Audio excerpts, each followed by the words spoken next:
L'imam Ahmed disait Innama al-hujjatu fil athar, al-hujjatu fil athar.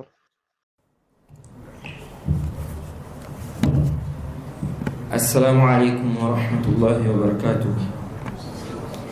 إن الحمد لله نحمده ونستعينه ونستغفره ونعوذ بالله من شرور أنفسنا ومن سيئات أعمالنا. من يهده الله فلا مضل له ومن يضلل فلا هادي له، وأشهد أن لا إله إلا الله وحده لا شريك له، وأشهد أن محمدا عبده ورسوله. يا أيها الذين آمنوا اتقوا الله حق تقاته ولا تموتن إلا وأنتم مسلمون. يا أيها الناس اتقوا ربكم الذي خلقكم من نفس واحدة وخلق منها زوجها وبث منهما رجالا كثيرا ونساء، واتقوا الله الذي تساءلون به والأرحام إن الله كان عليكم رقيبا. يا أيها الذين آمنوا اتقوا الله وقولوا قولا سديدا يصلح لكم أعمالكم ويغفر لكم ذنوبكم، ومن يطع الله ورسوله فقد فاز فوزا عظيما. أما بعد. Louange à Allah, le créateur des cieux et de la terre. On le loue pour tout ce qu'il nous accorde comme bien et comme grâce, et on lui demande de prier sur son prophète Muhammad sallallahu alayhi wa sallam, sa famille, ses compagnons et tous ceux qui les ont suivis jusqu'au jour de la rétribution. Celui qu'Allah a guidé, personne ne peut l'égarer. Celui qu'Allah a égaré, personne ne peut le guider. Nous sommes toujours dans l'explication du livre de la gouvernance du Sahih Muslim, expliqué par le Cheikh Ibn Uthaymin, qu'Allah lui fasse miséricorde. نعم. عن المجاهر ابن مسمار عن عامر بن سعد بن أبي وقاص قال: كتبت إلى جابر بن سمرة مع غلامي نافع أن أخبرني بشيء سمعته من رسول الله صلى الله عليه وسلم. قال: فكتب إلي: سمعت رسول الله صلى الله عليه وسلم يوم جمعة عشية رجم الأسلمي يقول: لا يزال الدين قائما حتى تقوم الساعة أو يكون عليكم 12 خليفة كلهم من قريش. وسمعته يقول: أصيبة من المسلمين يفتتحون البيت الأبيض بيت كسرى أو آل كسرى. وسمعته يقول: إن بين يدي الساعة كذابين فاحذروهم. وسمعته يقول: إذا أعطى الله أحدكم خيرا فليبدأ بنفسه وأهل بيته. وسمعته يقول: أنا الفرط على الحوض. نعم. لا خلاص. L'imam Muslim nous cite ici un hadith de Jabir ibn Samura. Il nous dit ici, donc d'après Amir ibn Sa'd ibn Abi Waqqas, il dit qu'il a écrit à Jabir ibn Samura, donc à travers son serviteur Nafi'. Il lui a demandé de lui parler de quelque chose qu'il a entendu du messager d'Allah sallallahu alayhi wa sallam. Il lui a donc écrit et il a dit qu'il a entendu le messager d'Allah sallallahu alayhi wa sallam dire le jour du Jumu'ah, le soir où on a lapidé Al-Aslami, c'est-à-dire le soir où on a lapidé Ma'iz ibn Malik Al-Aslami. Il dit qu'il a entendu le prophète dire, donc ce vendredi-là, les gens où la religion ne cessera d'être établie. La religion ne cessera d'être établie, debout, jusqu'à ce que vienne l'heure où qu'il y ait à votre tête 12 califes, ils seront tous de Quraysh. Et on a vu ce récit-là hier. On a vu que les savants ont divergé par rapport à ce qui est visé ici, concernant les 12 califes là. Lorsqu'on dit ici que la religion ne cessera d'être puissante jusqu'à ce que, n'est-ce pas, jusqu'à ce qu'il y ait à votre tête 12 califes. Ces 12 califes là, les savants ont divergé. Certains ont dit qu'ils sont déjà passés, d'autres ont dit que certains sont passés et d'autres ne sont pas passés, et certains ont même dit qu'on ne connaît pas le sens. Certains se sont abstenus par rapport au sens qui est visé ici. Donc il a cité ce récit. Ensuite il a dit: j'ai entendu le messager d'Allah dire également: un petit groupe de musulmans conquérera la demeure blanche, la demeure de Kisra. Et il dit ici que le rapporteur a dit ou de la famille de Kisra. Donc c'est un doute du rapporteur. La demeure de Kisra ou bien, n'est-ce pas, la demeure de la famille de Kisra. Ici là, il s'agit des Perses. Il s'agit, n'est-ce pas, des Perses. Et on a appelé leur demeure comme ça, la demeure blanche, car elle était faite de quoi? Elle était construite de plâtre et décorée d'argent. Et ça aussi, ça fait partie des miracles. Le prophète a informé en réalité que les musulmans vont conquérir, n'est-ce pas, cette demeure. Et ça s'est passé au temps de Omar. Les musulmans ont conquis la Perse. Ensuite, il dit qu'il a entendu le messager dire: l'heure sera précédée d'un certain nombre de menteurs. Méfiez-vous d'eux. Donc, avant la fin de l'heure, avant la fin du monde, le prophète nous informe qu'il y aura des menteurs. Des gens qui vont prétendre, n'est-ce pas, la prophétie. Alors que le prophète Mohammed sallallahu alayhi wa sallam est le dernier des prophètes. Tout celui qui va prétendre qu'il est prophète, le musulman doit comprendre et savoir que c'est un menteur, que ce qu'il dit est faux. Et on voit aussi ici que le prophète a mis en garde contre les menteurs. C'est un tahdir, une mise en garde. Ceux qui sont contre les mises en garde, en réalité, ils sont contre la voie, n'est-ce pas, du prophète Mohammed sallallahu alayhi wa sallam. Car dans plusieurs textes, on voit que le prophète nous met en garde contre des gens, contre des mauvaises personnes. Et c'est venu dans le Sahih Muslim que le prophète Mohammed sallallahu alayhi wa sallam a dit: Lam yakun nabiyyun qabli illa kana haqqan alayhi an yadulla ummatahu ala khayri ma ya'lamuhu lahum wa an yunzirahum sharra ma ya'lamuhu lahum.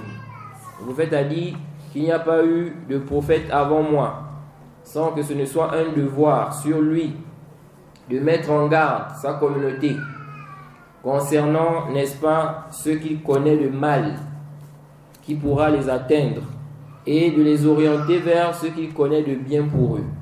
Donc on voit que tous les prophètes ont mis en garde contre ce qui est mauvais, contre ce qui n'est pas bien pour les gens. Et il n'y a pas de doute que rentrent dans ce qui n'est pas bien les gens qui égarent les autres, les gens qui égarent, n'est-ce pas, les musulmans. De même aussi, le prophète Mohammed sallallahu alayhi wa sallam a mis en garde contre les Khawarij. De même, le prophète Mohammed sallallahu alayhi wa sallam, dans le Sahih Muslim, le hadith de Aïcha, il a dit: إِذَا رَأَيْتُمُ الَّذِينَ يَتَّبِعُونَ مَا تَشَابَهَ مِنْهُ فَأُولَٰئِكَ الَّذِينَ سَمَّ اللَّهُ فَاحْذَرُوهُم. Il a dit: si vous voyez des gens qui suivent ce qui est ambigu, sachez que ce sont eux qu'Allah a mentionné dans le verset 7 de la sourate 3. De même aussi, dans l'introduction du Sahih Muslim, le prophète a dit qu'il y aura des gens qui viendront yuhaddithunakum bima lam tasma'u antum wala aba'ukum fa iyyakum wa iyyahum. Le prophète a dit qu'il y aura des gens qui vont venir, ils vont vous dire des choses dont vous n'aviez jamais entendu de vos prédécesseurs. Et il a dit: prenez garde à ces gens-là. Tous ces textes-là nous montrent, n'est-ce pas, que le prophète a mis en garde contre des gens. Il a mis en garde contre des gens. Donc on ne doit pas être contre la mise en garde. Si la mise en garde est bien faite, si elle est légitime, n'est-ce pas, on ne doit pas mettre, n'est-ce pas, les gens en garde contre les mises en garde. Jay, parce que ici là c'est quoi? C'est légitime. Et même dans les affaires de dunya, n'est-ce pas, les gens font des mises en garde. Lorsque quelqu'un va dire ne va pas acheter des tomates là-bas, car cette dame-là ne vend pas des bonnes tomates. Ou bien ne va pas, n'est-ce pas, te soigner dans tel hôpital parce que les médecins qui sont là-bas ne sont pas compétents. Tout ça, ce sont des mises en garde. Ok? Mais pourquoi dans la religion, n'est-ce pas, on voit ça comme un mal? Lorsque toi tu dis à quelqu'un, ah, moi je me suis soigné là-bas, j'ai constaté qu'ils ne sont pas compétents. Fais attention. Est-ce que ton but ici c'est de faire mal? Non. Tu veux préserver l'autre. Ok? Quand tu dis n'achète pas les tomates là-bas, elles ne vendent pas des bonnes tomates. Pourquoi? C'est pour préserver la personne. C'est comme ça dans le dîme. Quand on dit n'écoutez pas un tel, faites attention. Parce qu'il égare les gens. C'est parce que quoi? On veut le bien de la communauté. On veut le bien des gens. Donc ici, on voit que le prophète a mis en garde contre des menteurs. Ensuite, il dit qu'il a entendu le prophète Mohammed sallallahu alayhi wa sallam dire également: si Allah octroie, n'est-ce pas, donne un bien à l'un d'entre vous, qu'il commence par le dépenser pour lui-même et les membres de sa famille. Donc, si tu as eu des biens, Allah t'a accordé des biens, le prophète dit, quand tu veux dépenser ça, commence par toi-même et ta famille. Ensuite, il a cité également la parole du prophète où il a dit, je suis le dévancier au bassin.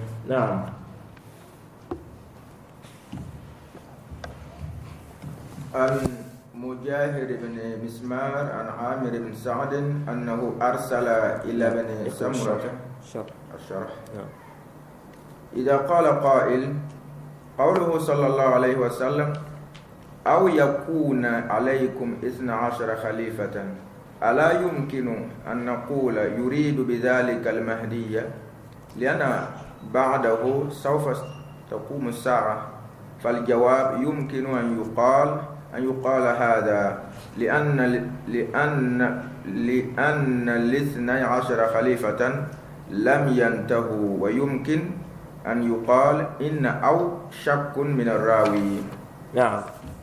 Le Cheikh Ibn Uthaymin dit ici, et si quelqu'un dit, n'est-il pas possible, lorsque le prophète dit ici là, ou qu'il y ait, n'est-ce pas, à votre tête 12 califes, n'est-il pas possible qu'il s'agisse du Mahdi, c'est-à-dire que le Mahdi fait partie, n'est-ce pas, de ces califes-là?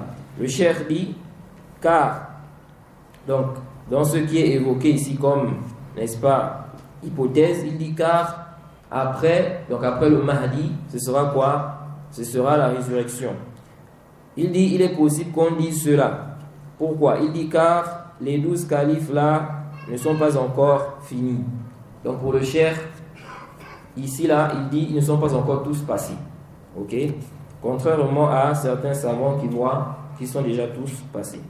Il dit, on peut aussi dire qu'ici là, quand il a dit où, n'est-ce pas? C'était un doute du rapporteur.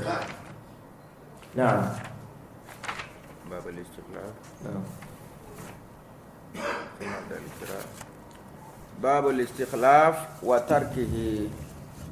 نعم. طيب. حدثنا أبو كريب محمد بن العلاء حدثنا أبو أسامة عن هشام بالإسناد عن ابن عمر عن ابن عمر رضي الله عنه حضرت أبي وجدته حضرت أبي حين أصيب فأثنوا عليه وقالوا جزاك الله خيرا فقال راغب وراهب قالوا استخلف فقال أتحمل أمركم حيا وميتا لوددت أن حظي منها الكفاف لا علي ولا لي فإن أستخلف فقد استخلف من هو خير مني يعني أبا بكر وإن أترككم فقد ترككم من هو خير مني رسول الله صلى الله عليه وسلم. قال عبد الله فعرفت أنه حين ذكر رسول الله صلى الله عليه وسلم غير مستخلف. Non. Ensuite, An-Nawawi ici a mis un nouveau chapitre. Il dit chapitre de la désignation d'un successeur, n'est-ce pas, concernant la gouvernance. Ok? Et de son délaissement. Ok? La désignation d'un successeur et de son délaissement. Donc, parmi les méthodes qui permettent de désigner le chef en islam, ok? On a quoi? On a ici le fait de désigner son successeur. Ok? Il y a des gens aujourd'hui là, ils blâment cela, ils réprimandent cela. Mais ceci est dû à l'ignorance. Sinon, ceci est permis, c'est autorisé. C'est-à-dire le chef va désigner son successeur. Il dit après moi, c'est un tel qui prend le pouvoir. Ok? Ceci est permis. Il n'y a aucun dalil shar'an qui interdit cela. Au contraire, on voit que cela a été pratiqué, n'est-ce pas, des compagnons du prophète Muhammad sallallahu alayhi wa sallam. Alors ici là, il nous cite un hadith d'Ibn Omar où il nous dit ceci. Il dit que j'étais présent auprès de mon père quand il fut blessé. Ok? Omar, pour ceux qui ne le savent pas, il avait été assassiné. Il avait été tué. Ok? Donc, lorsqu'il avait été poignardé, Ibn Omar, donc son fils, il dit ici qu'il était présent lorsque son père fut blessé. Il dit les gens lui ont fait des éloges. Donc, des gens ont fait des éloges à Omar. Ok? C'était quelqu'un de bien, qu'il a fait, n'est-ce pas, des efforts et qu'il a bien dirigé. Car ils ont vu que Omar, n'est-ce pas, va mourir. Par rapport à sa situation. Ensuite, ils ont dit qu'Allah te récompense. Et il a dit j'espère et je redoute. Ici là, les gens de science ont divergé. J'espère et je redoute. C'est-à-dire, certains gens de science ont dit, quand il dit ici j'espère et je redoute, c'est-à-dire j'espère la miséricorde d'Allah et je redoute, n'est-ce pas, son châtiment. Et d'autres ont dit ici là, il veut dire concernant la gouvernance, il y a des gens qui espèrent cela. Il y a des gens qui veulent devenir, n'est-ce pas, les gouverneurs, les chefs, les dirigeants. Et il y a d'autres qui ont peur. Ok? Ensuite, on lui a dit ici, désigne un successeur.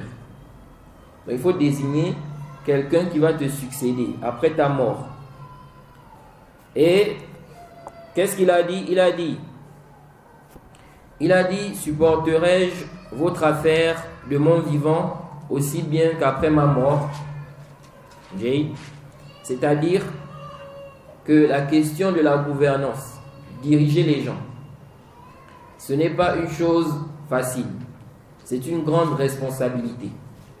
C'est pourquoi on va voir que le prophète, n'est-ce pas, il a dit qu'on ne va pas donner cette charge à celui qui va demander cela. Donc quelqu'un, il veut être le chef, il veut diriger. Ok? Il demande à ce qu'il soit le chef. Le prophète, n'est-ce pas, a dit qu'on ne donne pas à celui-là cette responsabilité. Et on va voir pourquoi. Être gouverneur, chef, diriger les gens là, ce n'est pas une chose simple. C'est une grande responsabilité. Et ça implique, n'est-ce pas, beaucoup de choses. Donc ici là, il a dit quoi? Il a dit qu'il ne va pas prendre ici, il ne va pas supporter, n'est-ce pas, cette affaire. C'est-à-dire que de son vivant, lorsqu'il était chef, il avait cette responsabilité-là. Et ici, il va désigner quelqu'un, n'est-ce pas, dont il sera responsable, ok, quand il va mourir. Donc, c'est lui qui l'a désigné. Bon, est-ce que celui-là qui l'a désigné, il va, n'est-ce pas, faire ce pourquoi il a été désigné réellement? Ou bien, n'est-ce pas, il ne va pas bien se comporter dans cette responsabilité. Donc ensuite, il a dit quoi? Il a dit, j'aurais souhaité que la part qui m'en revient soit nul, sans rien pour moi, n'est-ce pas, ni contre moi. Ok? C'est-à-dire qu'il aurait souhaité ne pas être là chef. Ok? Dirigé. Now, ensuite il dit, si je désigne un successeur, alors celui qui est meilleur que moi, n'est-ce pas, c'est-à-dire Abu Bakr l'a fait.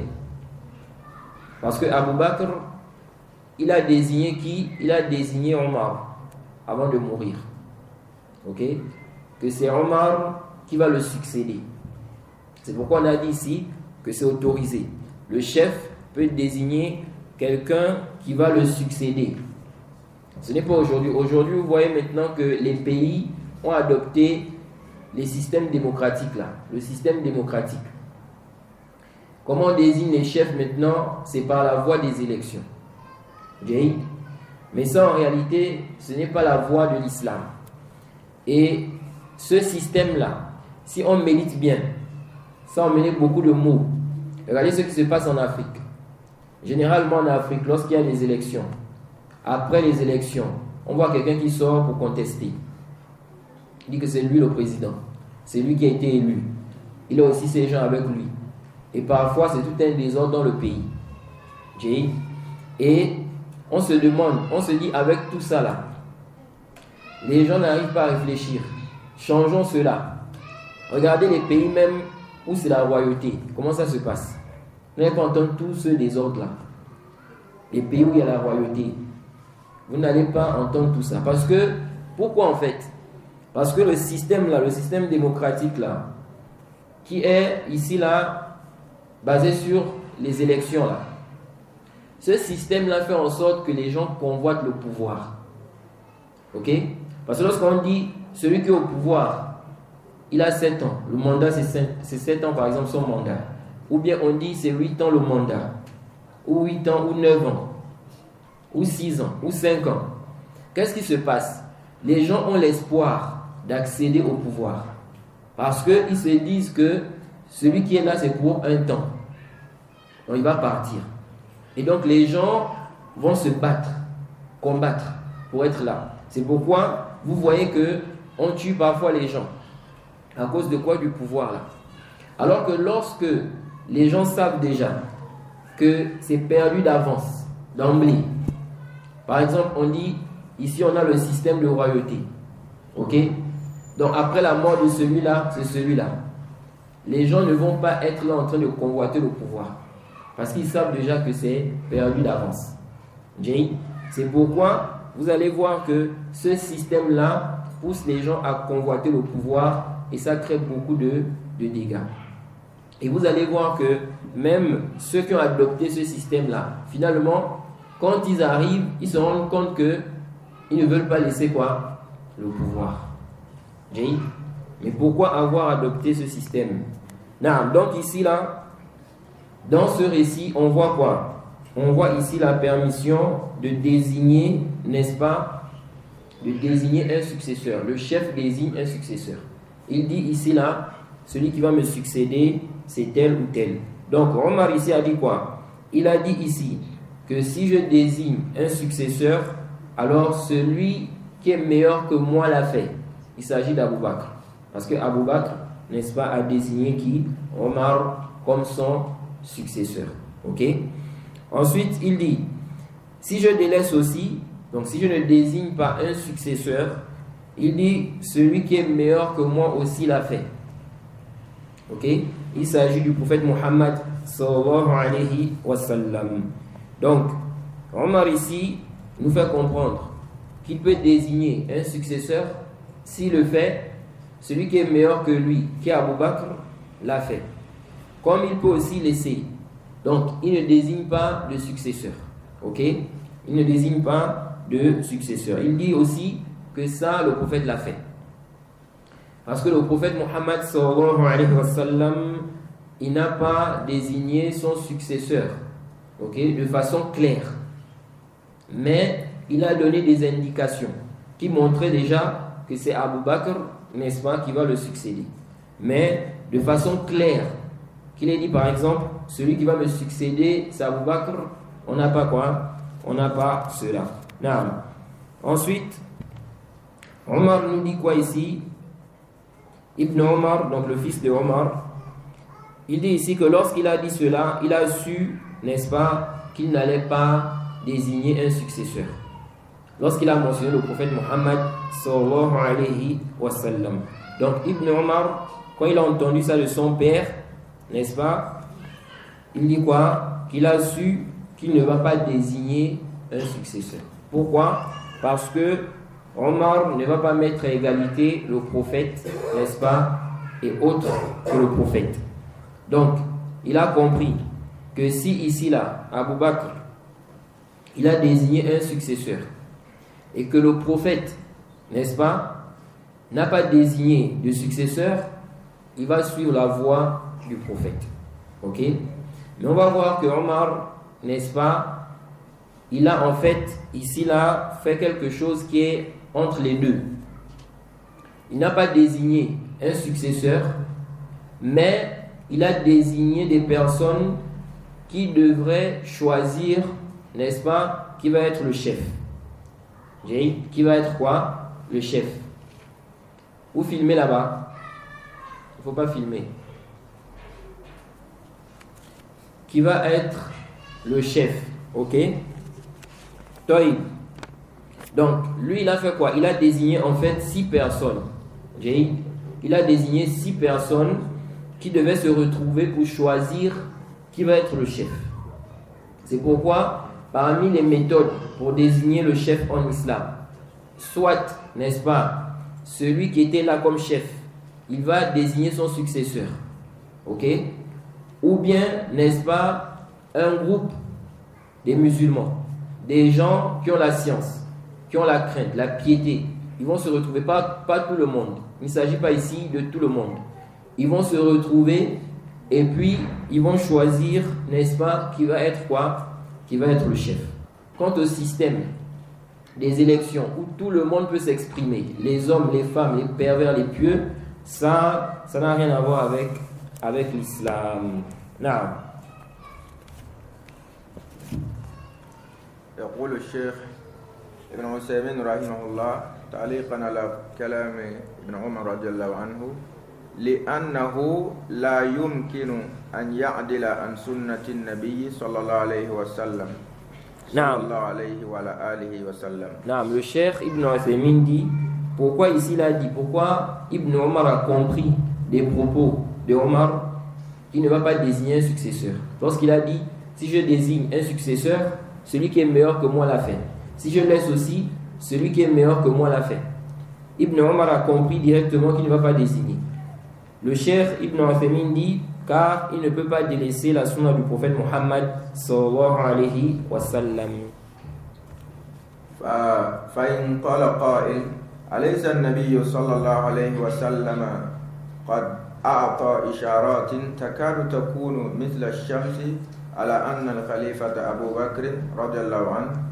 فالجواب بلى لكنه لم ينص على ذلك نصا واضحا إنما القرائن تدل على أن النبي صلى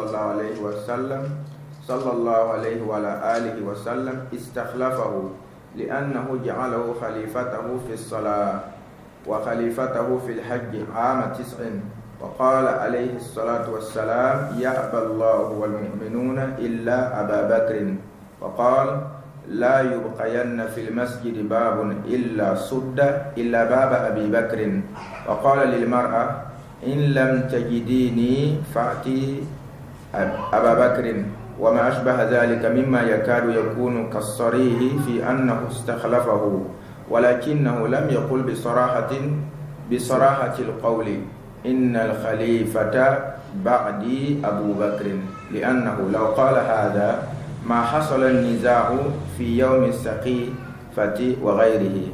نعم. Le cheikh Ibn Uthaymin dit ici, si quelqu'un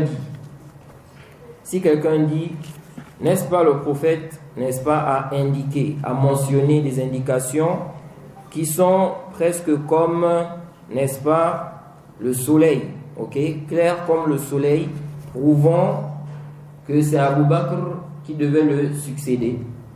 Ok? Le cheikh dit ici, bien évidemment, bien sûr. Il dit cependant, il n'a pas mentionné cela de façon claire. Ok? Textuellement.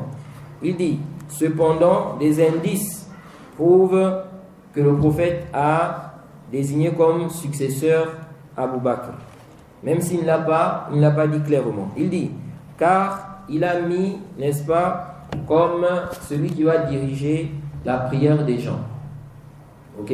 Le prophète, lorsqu'il était malade, il a demandé qu'on dise à Abu Bakr de diriger la prière. Alors qu'on sait aussi que le gouverneur, à la base, c'était connu à l'époque que les gouverneurs dirigeaient les prières. À l'époque, c'était les gouverneurs qui dirigeaient les prières. La prière de la fête, c'est le gouverneur qui dirige. Vous voyez? Mais avec le temps, n'est-ce pas, comme beaucoup de dirigeants aussi, n'est-ce pas, non plus, ou bien se sont retrouvés dans l'ignorance des ahkams de la religion, ce qui a fait qu'aujourd'hui même, beaucoup de gouverneurs, n'est-ce pas, ne dirigent pas les prières. Ok? Les gouverneurs, beaucoup, sont plus concentrés, n'est-ce pas, dans quoi? La recherche de dunya. Donc il dit ici que le prophète n'a pas mentionné de façon claire, mais il y a eu des indications. Il dit comme le fait qu'il ait désigné Abu Bakr pour diriger les prières. De même aussi le Hajj. Ok? De même, il a dit, n'est-ce pas, que Allah et les croyants, n'est-ce pas, ne veulent qu'Abu Bakr. Ok? Ils ne veulent qu'Abu Bakr. Ensuite, il dit, le prophète Muhammad sallallahu alayhi wa sallam a dit également, n'est-ce pas, que nulle porte de la mosquée ne reste ouverte, à l'exception de celle d'Abu Bakr. Ok? Au temps du prophète, des compagnons avaient, n'est-ce pas, fait des portes, ok, qui emmenaient directement à la mosquée. Donc quelqu'un, il sort de chez lui, à travers la porte, directement, il rentre à la mosquée. Et le prophète a demandé de fermer ça, sauf celle d'Abu Bakr. Ok? Il dit, et ce qui est semblable à cela, qui est presque comme ce qui est clair, ok, qu'il a désigné comme successeur. Mais il n'a pas dit de façon claire que le calife après moi, c'est Abu Bakr. Il dit, car s'il avait dit cela, alors les compagnons n'auraient pas divergé le jour de Saqifa et autres. Parce que justement, il y a eu une divergence après la mort du prophète entre les compagnons, ok, concernant la désignation de celui qui allait succéder le prophète. Mais après, ils se sont mis d'accord que c'est Abu Bakr.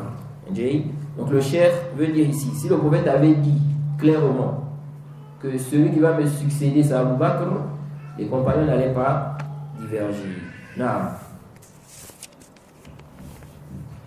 فإن قال قائل كيف وقع النزاع بين الصحابة رضي الله عنهم مع كثرة الأدلة على أن الخليفة أبو بكر رضي الله عنه؟ فالجواب لأن هذه ليس فيها نص صريح على أن الخليفة أبو بكر رضي الله عنه، فلذلك اختلفوا حتى الأنصار قالوا منا أمير ومنكم أمير. Le cheikh Ibn Uthaymin dit, et si quelqu'un dit, comment se fait-il que les compagnons ont divergé?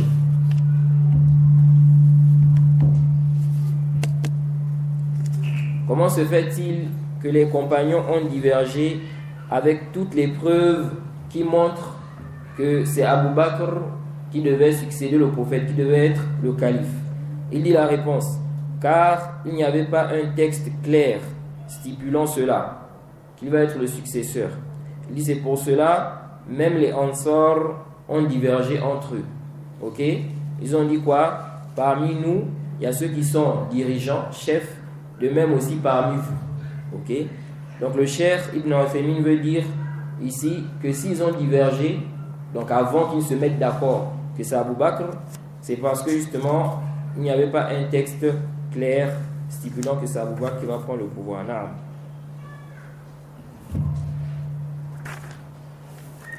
عن ابن عمر قال دخلت على حفصة فقالت علمت أن أباك غير مستخلف قال قلت ما كان ليفعل قالت إنه فاعل قال فحلفت أني أكلمه في ذلك فسكت حتى غدوت ولم أكلمه قال فكنت كأنما أحمل بيميني جبلا حتى رجعت فدخلت عليه فسألني عن حال الناس وأنا أخبره قال ثم قلت له إني سمعت الناس يقولون مقالة فآليت أن أقولها لك زعموا أنك غير مستخلف وإنه لو كان لك راعي إبل أو راعي غنم ثم جاءك وتركها رأيت أن قد ضيع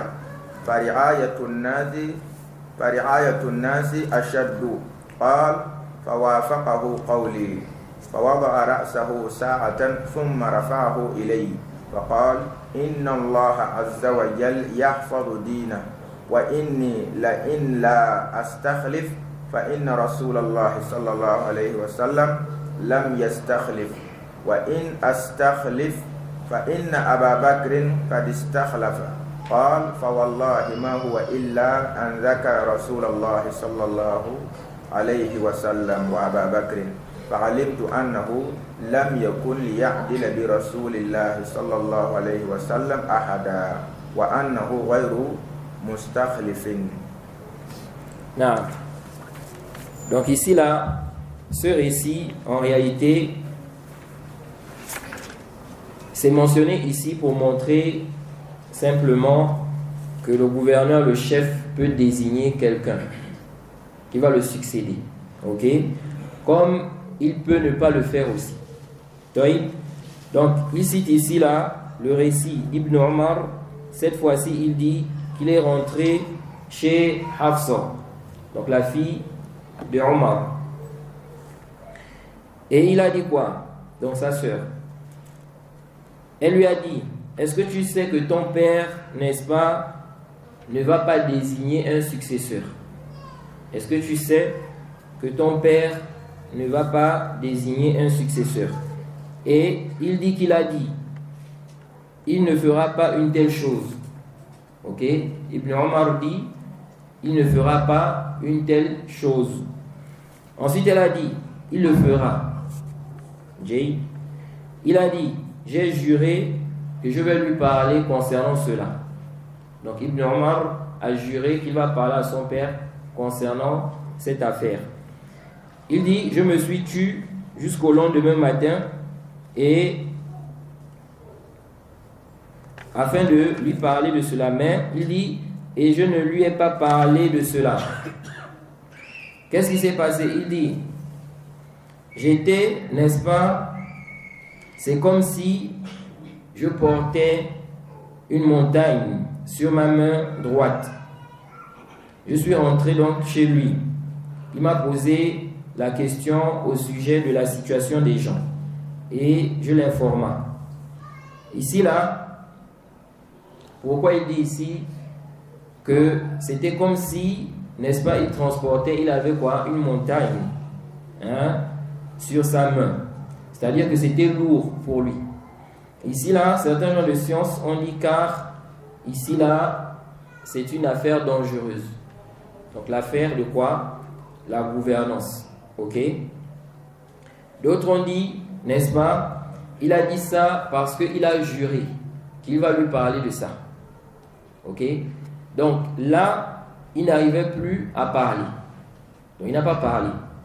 Donc, il a eu peur de ne pas respecter, n'est-ce pas, son serment. C'est pourquoi il a dit ici que c'est comme s'il avait, n'est-ce pas, une montagne sur sa main. C'était lourd. Now, ensuite il dit, j'ai dit, donc je lui ai dit, donc après que Omar lui a posé la question sur la situation des gens, il dit, j'ai dit, j'ai entendu les gens dire une parole. Ok? J'ai entendu, n'est-ce pas, les gens dire une parole. Certains gens de science ont dit que Ibn Omar ici a eu peur aussi, n'est-ce pas, en fait, pour pas qu'il soit accusé. Pour pas qu'il soit quoi? Pour pas qu'il ne soit accusé qu'il veut être successeur. Ok? Donc il hésitait à lui parler de cela. Ensuite il lui a dit, j'ai entendu, n'est-ce pas, des gens dire quelque chose, une parole, et j'ai juré de t'en parler. Il dit, ils ont prétendu que tu ne vas pas désigner un successeur. Donc quelqu'un qui va être quoi, le chef des musulmans après toi. Ensuite, Ibn Omar dit à son père, si tu avais un gardien de chameau, ou bien, n'est-ce pas, de mouton, et que ce dernier, n'est-ce pas, venait vers toi, tout en laissant ses chameaux là-bas, et ses moutons. Donc, sans désigner quelqu'un qui va garder les chameaux, ou bien les moutons. On dit pas, il laisse les moutons comme ça, les chameaux comme ça. Ok? Donc, Ibn Omar dit, tu penseras qu'il a été négligent. Tu penseras qu'il a été quoi? Négligent. Si quelqu'un maintenant, il a des moutons, ou bien des chameaux, et puis il vient te voir, il laisse les moutons là-bas, sans surveillance. Il dit, tu vas penser qu'il a été négligent. Il dit ici, la gouvernance des gens est bien plus grave. Ok? Donc, Ibn Omar veut dire quoi à son père? Il veut dire à son père, en réalité, qu'il faut désigner un successeur. Il ne faut pas laisser les gens comme ça. Parce que si déjà, n'est-ce pas, quelqu'un est gardien d'un troupeau, il laisse le troupeau là, sans gardien, tu vas estimer qu'il a été négligent. Comment il peut laisser le troupeau comme ça seul? Ok? Sans surveillance. Alors il dit, le cas, n'est-ce pas, de la gouvernance, c'est plus grand. Donc, on ne peut pas laisser les gens comme ça. Ok? Sinon, il y aura un désordre. Il faut ici là désigner quelqu'un qui va succéder, donc qui va te succéder. Ensuite, il dit que son père donna raison, n'est-ce pas? Il donna raison à mes propos. Donc, il dit que le père a vu qu'il a raison. Ensuite, il a baissé sa tête un instant. Donc, Omar a baissé sa tête un instant pour réfléchir. Puis, il a relevé la tête. Il dit qu'il lui a dit, certes, Allah va préserver sa religion. Allah préserve sa religion. Si je ne désigne pas un successeur, certes, le messager d'Allah n'a pas désigné un successeur. Et si je désigne un successeur, certes, Abu Bakr l'a fait. Il a désigné un successeur.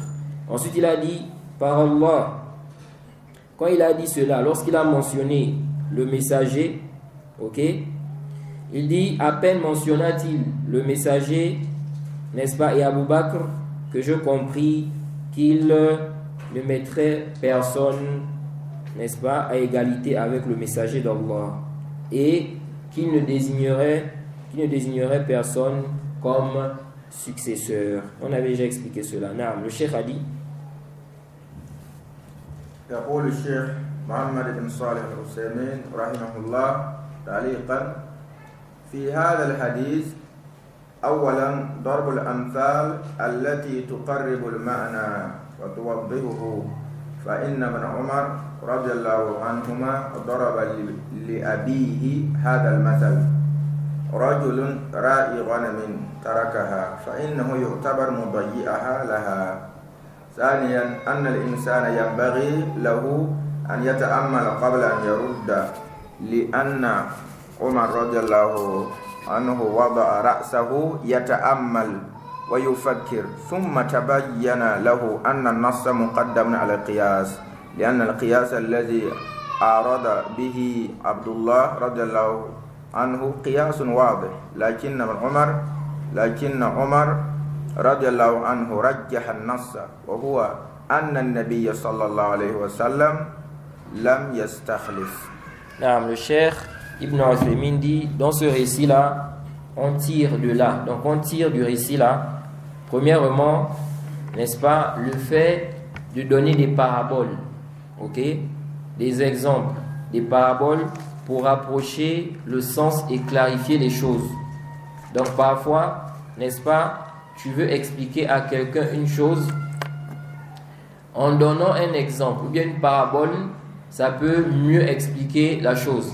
Et ce que Ibn Omar a fait ici, il a donné l'exemple d'un gardien de troupeau, ok, qui a laissé son troupeau comme ça, sans quoi, sans gardien.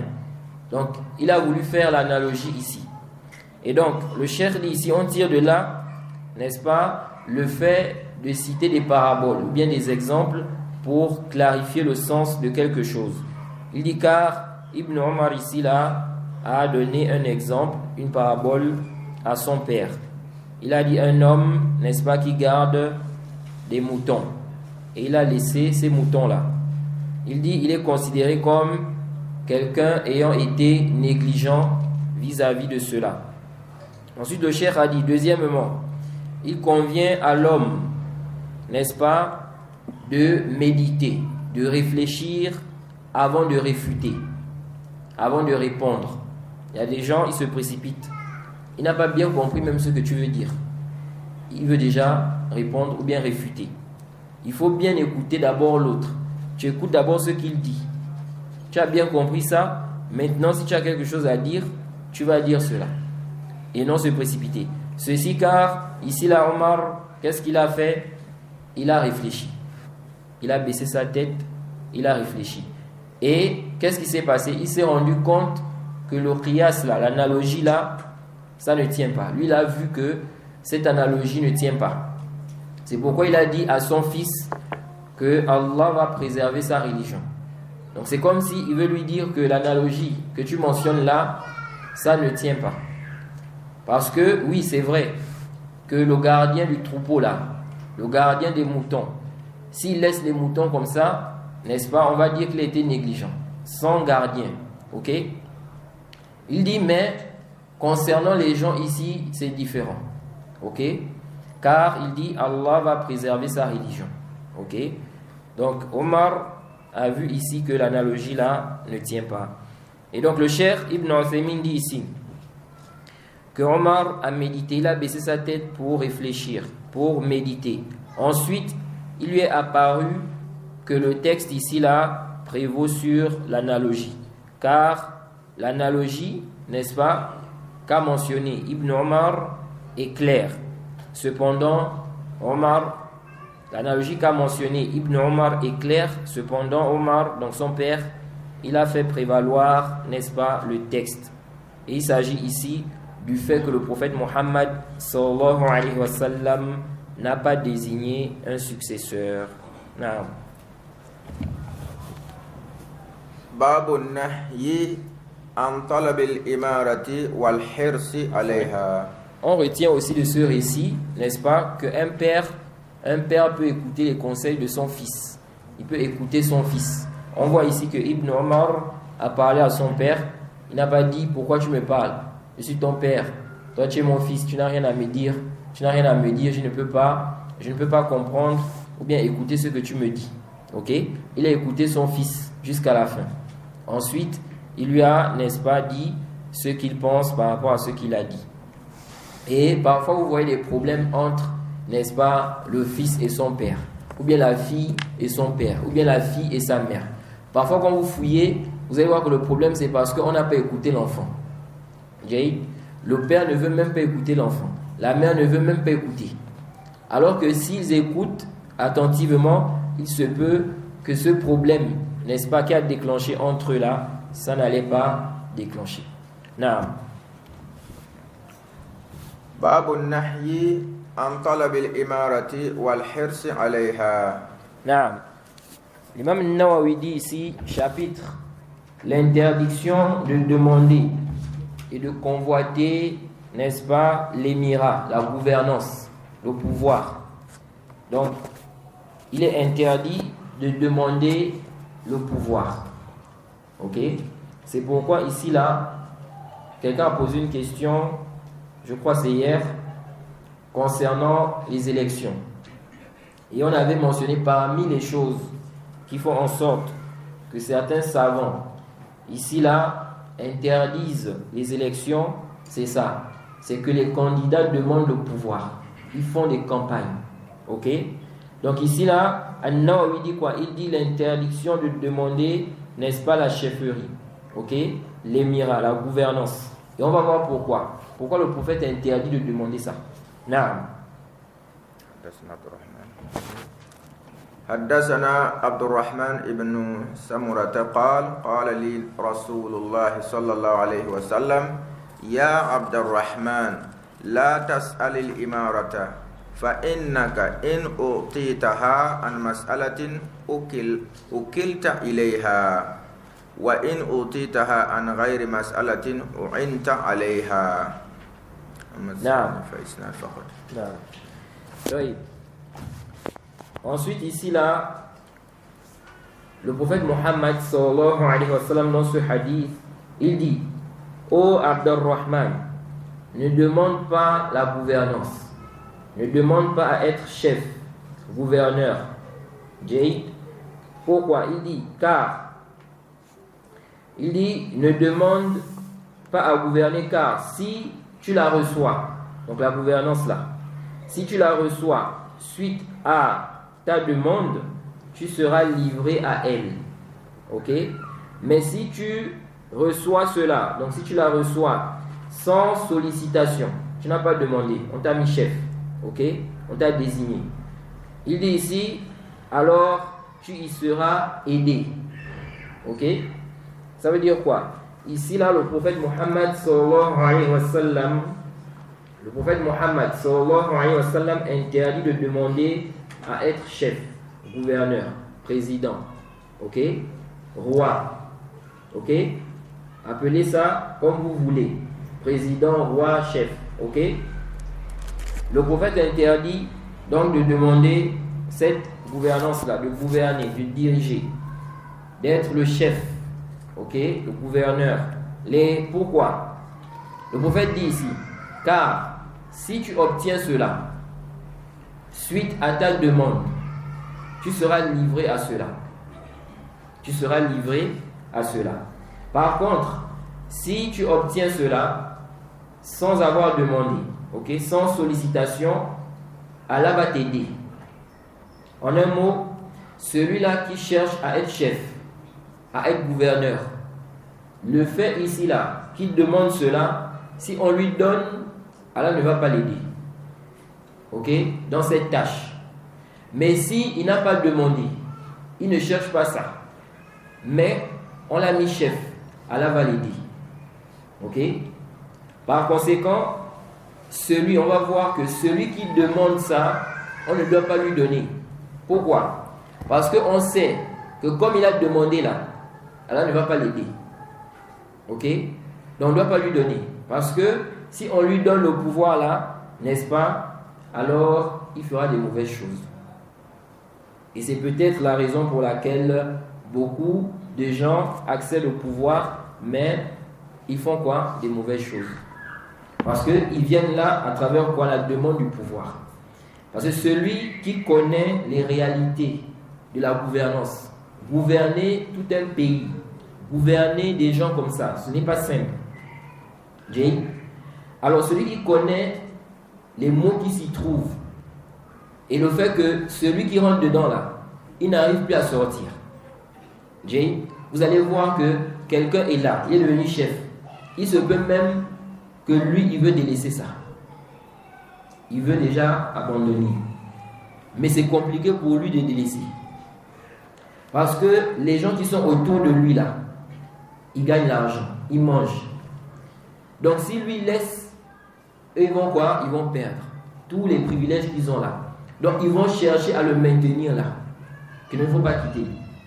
Jay, ils vont faire tout pour qu'il reste là, même si lui-même il ne veut plus. Donc il est comme coincé. Vous voyez?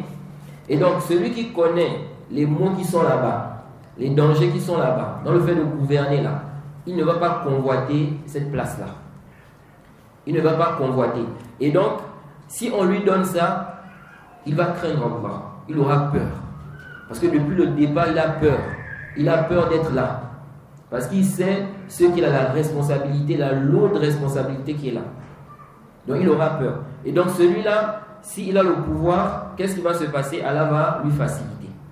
Et il aura la crainte. Contrairement à celui qui cherche à tout prix le pouvoir. Il veut à tout prix être là. Généralement, celui-là, quand on regarde, c'est quoi? Il cherche ici, là, ses intérêts. Ce qui fait que comme c'est quelqu'un qui cherche, il se bat, il demande, il veut être là. Quand il sera là, il va donc faire quoi? Il va faire tout ce qu'il peut pour rester là. Même s'il faut quoi? Il faut être injuste envers les gens. Ok? Pourquoi? Parce qu'il veut maintenir, n'est-ce pas, ses intérêts. C'est pourquoi on ne doit pas donner à celui qui cherche ça. Ok? Parce que c'est un danger.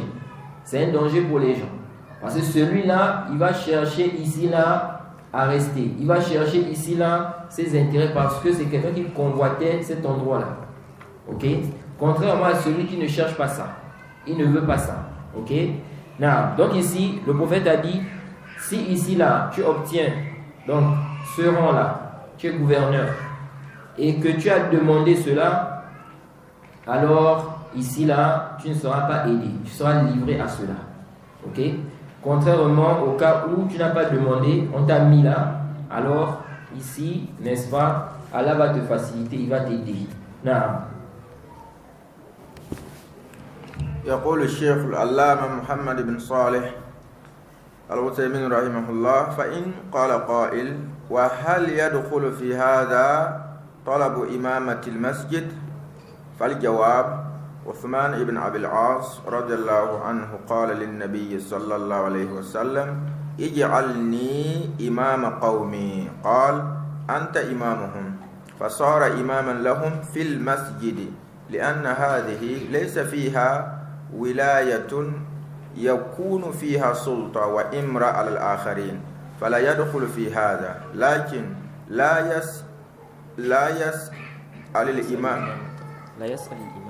يسأل الإمامة أحد إلا إذا كان عنده استعداد لهذه الإمامة وقيام بالواجب وهو أهل لها ولم يزاحمه من هو أولى منه ولا بد من مراعاة هذه الشروط.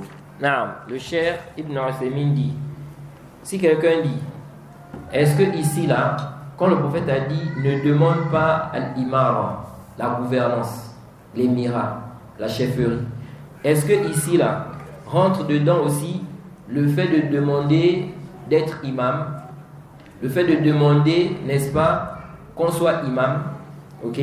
Est-ce qu'on va dire que ça rentre aussi dans l'interdiction? Quelqu'un dit, mettez-moi imam de telle mosquée, ou bien mettez-moi imam, ok? Est-ce que ça rentre aussi dans l'interdiction?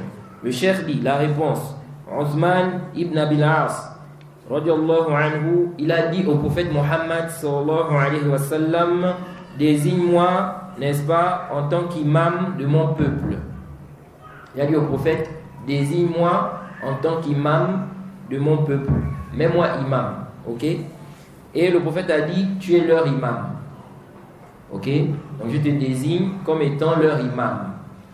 Donc on voit ici qu'il a demandé à être imam. Et on voit que le prophète ici a accepté. Ok? Donc le cheikh ici l'a dit. Est-ce que ça rentre dans l'interdiction? Il dit, il est devenu imam de leur mosquée. Ok? Ou bien, il est devenu leur imam à la mosquée. Ensuite, le cheikh a dit, n'est-ce pas, que ça ne rentre pas dans l'interdiction. Ok? Pourquoi? Il dit, car ici, là, il n'y a pas quoi? Il n'y a pas ici un pouvoir, un commandement sur les autres. Ok? Celui qui est imam, n'est-ce pas, il n'a pas le pouvoir sur les gens. Comme le gouverneur a le pouvoir sur les gens. Donc le cheikh dit, ce n'est pas la même chose. Il dit ici, là, que ça ne rentre pas dans cela. Il dit cependant, si ici, là, quelqu'un demande à être imam, il dit, je veux être imam. Ok? Si il veut le faire, il dit, il ne doit pas le faire, sauf s'il s'est préparé. Ok? Il s'est préparé à être imam. Et à faire face ou bien à faire ce qui lui incombe en tant qu'imam. Ce n'est pas tu demandes d'être imam, tu ne fais pas ce qui t'incombe en tant qu'imam. Il est occupé, il travaille. Bon, on te met imam là comment? Jay? Ou bien quelqu'un, il dit qu'il veut être imam, mais il n'a pas de science. Ce n'est pas quelqu'un qui a la science. Parce qu'aujourd'hui, quand on met quelqu'un imam, les gens aujourd'hui, ils ne pensent pas que quelqu'un peut être imam juste parce qu'il lit bien le Coran. Il lit correctement bien le Coran. Ok? Il lit bien le Coran. Mais ça ne veut pas dire qu'il a la connaissance. Ok? Qu'il connaît, n'est-ce pas, bien la religion ou bien que c'est un savant. Aujourd'hui, les gens, quand on dit imam, ils pensent directement qu'il a la connaissance. C'est pourquoi ils vont venir vers lui lui poser des questions. Au point où il y a des gens qui sont allés étudier. Ils ont étudié auprès des savants pendant des années. Mais les gens les voient toujours comme s'ils sont inférieurs à celui qui est imam. Alors que celui qui est imam là, il se peut même qu'il n'a jamais étudié chez un savant. Il n'a jamais étudié chez un savant. Et quand on regarde son niveau, il n'a pas le même niveau que celui qui allait étudier auprès des savants là. Ils n'ont pas le même niveau. Mais le fait qu'il ait ce rang d'imam, les gens pensent qu'il est plus, qu'il a plus de science. Ils vont dire, mais celui-là, il ne peut pas parler devant un tel. C'est quoi votre dalil? Il est imam. Ça, c'est pas un dalil. Aujourd'hui, que ce soit, peu importe le pays maintenant, vous allez voir qu'on met des gens parfois imams, alors que ces gens-là, ils n'ont pas réellement quoi? La connaissance. Ok? Ça, c'est connu. Il y a des gens qui sont imams même par circonstance. C'est-à-dire qu'on est arrivé à un stade où on est là, on cherche quelqu'un pour être imam, quelqu'un qui va être disponible pour la mosquée. On a trouvé un commerçant à côté. Bon, il a quand même mémorisé un peu le Coran, même s'il n'a pas mémorisé tout le Coran. Mais c'est lui qui est disponible. Il est à côté de la mosquée. Donc il peut facilement diriger les prières, toutes les 5 prières. Ok? On dit, ok, on va le mettre imam. Bon, on l'a mis imam. Est-ce que ça veut dire que c'est quelqu'un qui a de la connaissance? L'autre là-bas, il est allé étudier auprès des savants. Il a fait des années et des années. Et sa connaissance est prouvée. C'est visible. On peut, n'est-ce pas, voir que celui-là a vraiment la connaissance qu'il a étudiée. Il a la science. Mais vous allez voir, les gens ont toujours ce blocage-là. C'est un imam. C'est un imam. Vous voyez? Donc ici, là, si quelqu'un demande à être imam, s'il n'est pas apte, on ne doit pas le mettre imam. Supposons quelqu'un, il ne connaît même pas prier. Ok? On le voit, on sait, quand il prie, on voit comment il prie. C'est quelqu'un qui ne connaît pas prier. Ou bien il ne connaît pas les ahkam, des prostrations, des distractions. Comment on répare les prières, etc. On dit, on le met imam. Ok? Non. Donc le cheikh dit ici, il dit, si celui qui veut être imam, ou bien celui qui veut être imam, il ne doit demander, n'est-ce pas, l'imama, que s'il est quoi? S'il est préparé à cela et qu'il va faire ce qui lui incombe en tant qu'imam. Ensuite, il dit ici, donc il doit être apte à cela. Il dit, et qu'il n'y ait pas quelqu'un, n'est-ce pas, qui est mieux que lui pour occuper ce poste-là, ou bien pour occuper cette place-là. Donc s'il y a quelqu'un qui est meilleur, ici on va prendre celui qui est meilleur que lui. Le cheikh dit, il faut impérativement regarder ces conditions-là. Non.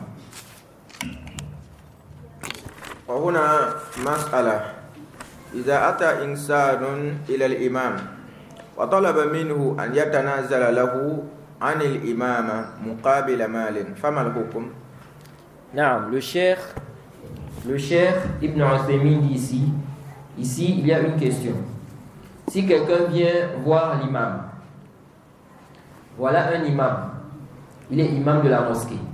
Il dit quelqu'un vient et il lui demande de délaisser, n'est-ce pas, cette place-là pour lui, pour que lui il prenne la place, ok, moyennant quelque chose. Donc il lui donne de l'argent.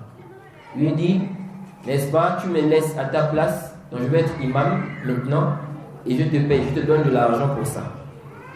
Quel est le jugement de cela? Non. Al-jawab, la budda an yakuna hunaka idaratun lil masjidi lil masajidi wa shu'uniha وتراجع في هذا. فإذا كان هذا الذي طلب الإمام خيرا من الأول في قراءته وعلمه ودعوته إلى الله فليكن، وإلا فلا، لأن مقام الإمام ليس سلعة يباع ويشترى. نعم.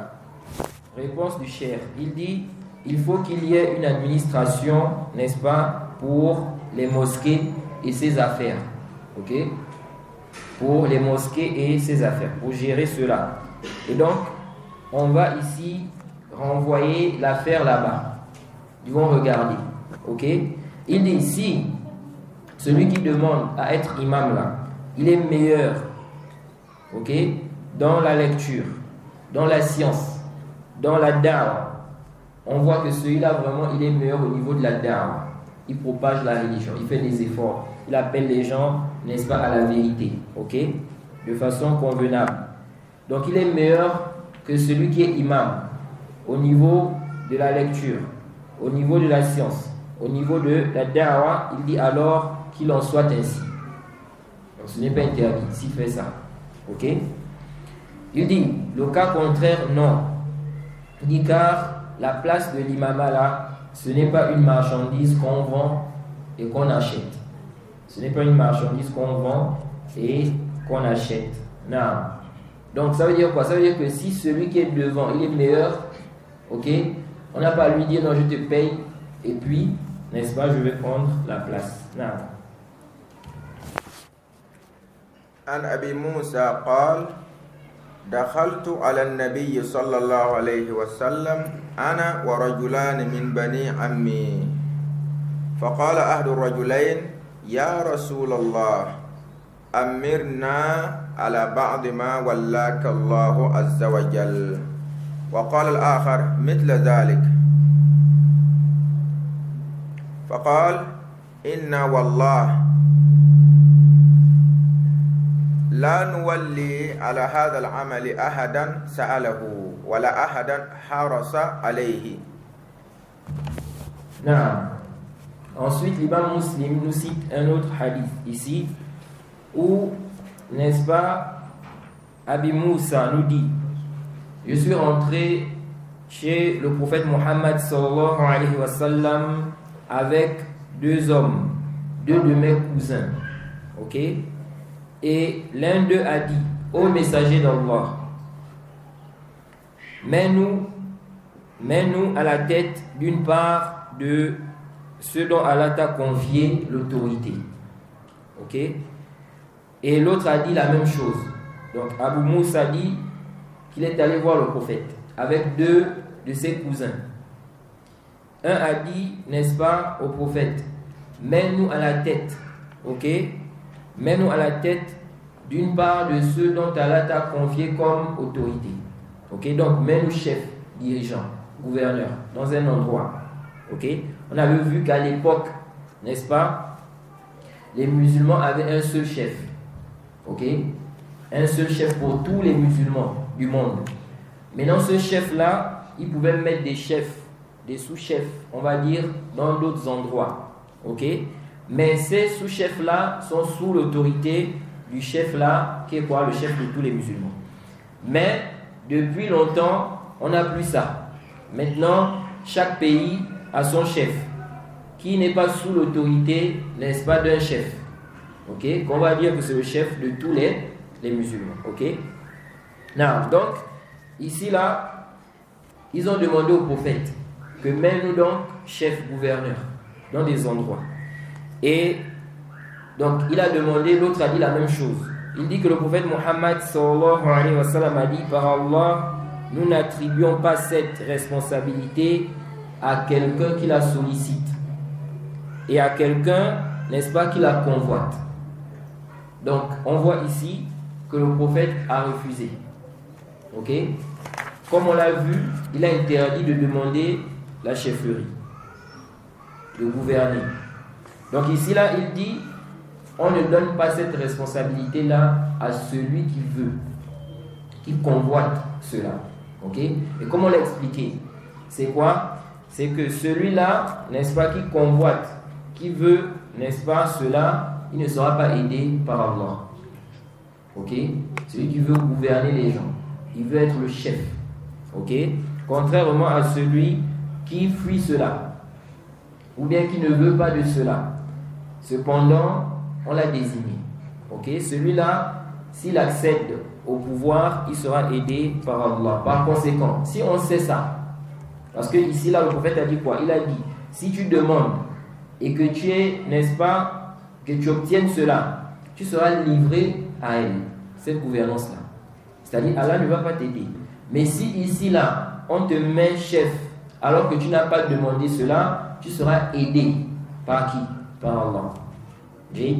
Donc, si on sait déjà ça, donc on sait que celui-là qui va demander, Allah ne va pas l'aider. Par conséquent, s'il demande, on ne doit pas lui donner. Parce qu'on sait qu'Allah ne va pas l'aider. Donc, il ne faut pas lui donner.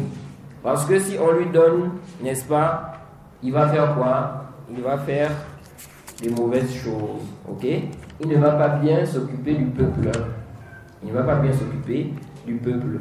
Et on avait dit ici que ce texte-là, en réalité, tous ces textes où on voit l'interdiction de demander la gouvernance, en réalité, ça montre l'interdiction, n'est-ce pas, des élections. Ok? Parce qu'en réalité, quand on fait les élections, on fait quoi? La campagne. Donc le chef va se présenter, il va présenter un projet, il va demander aux gens de le voter. Donc, afin qu'il soit chef. Ok? Il veut être chef. Il vous demande de le voter. Ok? Alors que ça là, le prophète a interdit ça. Et toi, lorsque tu vas dans les meetings là, ou bien lorsque toi maintenant ici là, tu vas ici là soutenir ce dernier, tu es en train de l'aider. Tu es en train de quoi? L'aider. Or, Allah a dit quoi? Wa ta'awanu 'ala al-birri wat-taqwa wa la ta'awanu 'ala al-ithmi wal-'udwan. Allah dit entraidez-vous dans le bien et la piété, ne vous entraidez pas dans la transgression et le péché. Il n'est pas permis pour toi d'aider quelqu'un à désobéir à Allah. Ok? Si quelqu'un va désobéir à Allah, tu n'as pas le droit de l'aider. C'est interdit. Donc si tu sais que demander la chefferie, la gouvernance, le prophète a interdit ça. Et si il demande et qu'on lui donne cela, Allah ne va pas l'aider. Toi tu ne dois pas l'aider. Le fait ici là de le soutenir, en réalité tu es en train de quoi? De l'aider. Donc quoi? Dans la désobéissance. Ok? Et ça ce n'est pas autorisé. C'est pourquoi, n'est-ce pas, le cheikh Ali Adam à l'Éthiopie, il nous dit dans son explication du Sahih Muslim, Bahrul Muhir, au tome 31, page 685, après avoir mentionné, n'est-ce pas, les propos de quelqu'un qui disait que le système des élections aujourd'hui là, comme cela est connu, ça n'a rien à voir avec l'islam. Ok? Dans le fait que la personne se présente pour être chef. Ok? Elle va se présenter, elle va inciter les gens à la voter. Donc, à ce qu'elle soit quoi? Chef.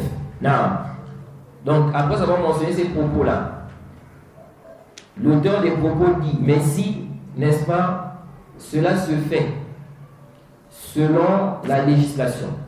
Donc, le vote, selon la législation. Il dit, ici, là, ce n'est pas interdit. Il dit, ici, ce dernier ne doit pas demander le pouvoir. Ok? Donc, il dit quoi? Il dit que la façon dont les votes se font là, les élections là, ça n'a rien à voir avec l'islam. Mais il dit, si le vote se fait selon la législation, il dit, celui-là, n'est-ce pas, qui va être parmi ceux que les gens vont voter, il ne doit pas lui-même demander quoi? À être voté. Il ne doit pas demander, parce que c'est interdit. Maintenant, le cheikh Ali Adam, commentant ces propos-là, il dit, هذا كله فيما إذا فرضنا أن تلك الحكومة تحكم شرع الله تعالى وتعمل بالكتاب والسنة وأين هذا من الديمقراطية. Il dit tout ceci, donc ce qu'il a dit là, que si c'est fait selon la législation, il ne doit pas demander le pouvoir seulement. Il dit ça, c'est si on suppose que ce gouvernement gouverne selon les lois d'Allah. Ça, c'est si on suppose que ce gouvernement gouverne selon les lois d'Allah le Très-Haut et agit conformément au livre, n'est-ce pas, et à la Sunna. Donc au Coran et à la Sunna. Ensuite, il dit, où est donc la démocratie par rapport à ça? C'est-à-dire que c'est connu que le système démocratique, n'est-ce pas, ils ne sont pas là pour appliquer les lois d'Allah.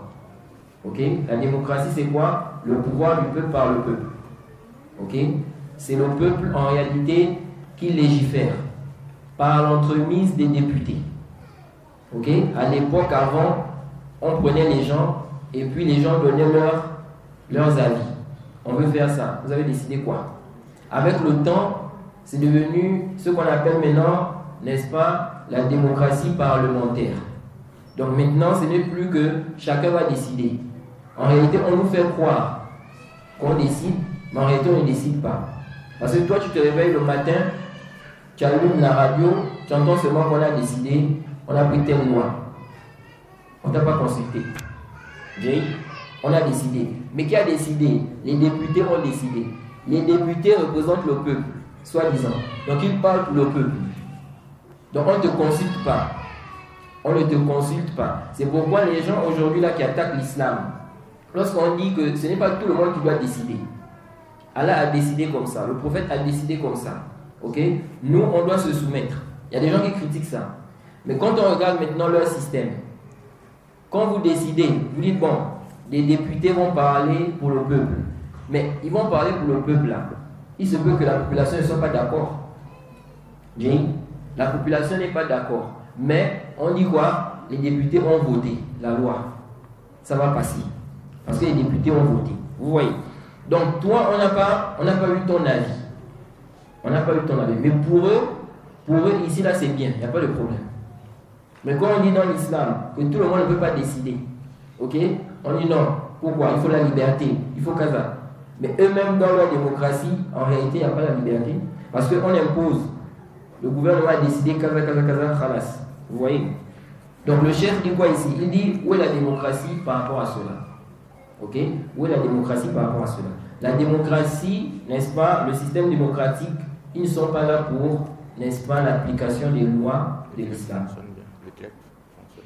Le Telegram, ça fonctionne bien. Oui, ça passe. On n'entend pas. Non. Donc, ici là, le chef dit quoi? Il dit où est donc la démocratie face à cela? وَأَمَّا إِذَا كَانُوا يُحَكِّمُونَ الْقَوَانِينَ وَضَعِيَّةً ويفضلونها على الأحكام الشرعية كما هو الواقع الآن في كثير من البلدان فلا شك في تحريم الدخول في الانتخاب بأي وجه من الوجوه سواء كان بطلب منه أو بدونه بل لو انتخبوه لوجب عليه الفرار خوفا من جهنم ومن لم يحكم بما أنزل الله فأولئك هم الكافرون. Le chef dit ici que ce qu'il a dit là, que si ça se fait selon la législation, il ne doit pas demander le pouvoir. Il dit ici là que ça là, c'est concernant un gouvernement déjà qui juge selon les lois de l'islam. Ensuite il dit si on suppose, il dit, quant au cas où le gouvernement la juge avec les lois forgées, donc les lois des hommes, que eux-mêmes ils ont, n'est-ce pas, mises en place, ok? Il dit ici, et il préfère ces lois-là aux sentences de la législation. Donc pour eux, c'est ce qui est meilleur. Il n'est pas interdit à un chef, n'est-ce pas, de mettre des principes, des choses pour gérer la société, tant que ça ne contredit pas l'islam, ok? Le problème, c'est lorsque le chef va mettre des lois, des principes qui s'opposent à l'islam. Ok? C'est là le problème. Donc ici, le chef ici là, il juge avec les lois forgées. Il préfère ça, n'est-ce pas, aux lois d'Allah, comme c'est la réalité aujourd'hui dans de nombreux pays. Ok? Il dit il n'y a pas de doute à ce moment qu'il n'est pas permis de participer aux élections de quelque façon que ce soit. Il dit qu'il est demandé qu'on le vote ou non. Il dit plus que ça, si on le choisit même, donc on l'a pris pour être le chef, on l'a désigné pour être chef, dans ce genre de pays-là, il dit qu'il doit fuir. Ok? Il lui est obligatoire de fuir. Pourquoi? Il dit de peur d'entrer en enfer. Pourquoi? Il dit parce qu'Allah a dit, n'est-ce pas, ceux qui ne jugent pas avec ceux qu'Allah a fait descendre, voilà certes les mécréants. Soit 5 verset 44. Donc le cheikh veut dire quoi ici? Il veut dire que dans le cas où quelqu'un est dans un pays où les lois en vigueur, ce ne sont pas les lois d'Allah, ce sont les lois humaines, ok? Les lois des hommes. Il dit dans un tel milieu, même si on le désigne pour être chef, il ne doit pas accepter. Ok? Pourquoi? Parce qu'en réalité, il va venir là pour veiller à l'application des lois là. Ok? Donc il ne doit pas accepter ça. Allah dit, ceux qui jugent avec une loi autre que la loi d'Allah, voilà ça les mécréants. Donc c'est interdit, toi, de juger avec des lois autres que les lois d'Allah, de veiller à l'application de ces lois. Bon, maintenant, toi, on t'a mis chef. Et on sait que quand on te met chef, c'est pour ça. Tu dois veiller à ça. C'est pourquoi quand tu deviens chef, tu vas prêter serment, etc. Tu vas respecter la constitution, casa. Donc tu viens là, c'est pour faire quoi? L'application de ces lois-là. Donc ils disent ici, le chef dit ici, tu ne dois pas quoi? Accepter. Ok? À moins que toi tu viennes pour changer quoi? Pour changer cela. Ok? Mais sinon, ici tu ne dois pas accepter. Non.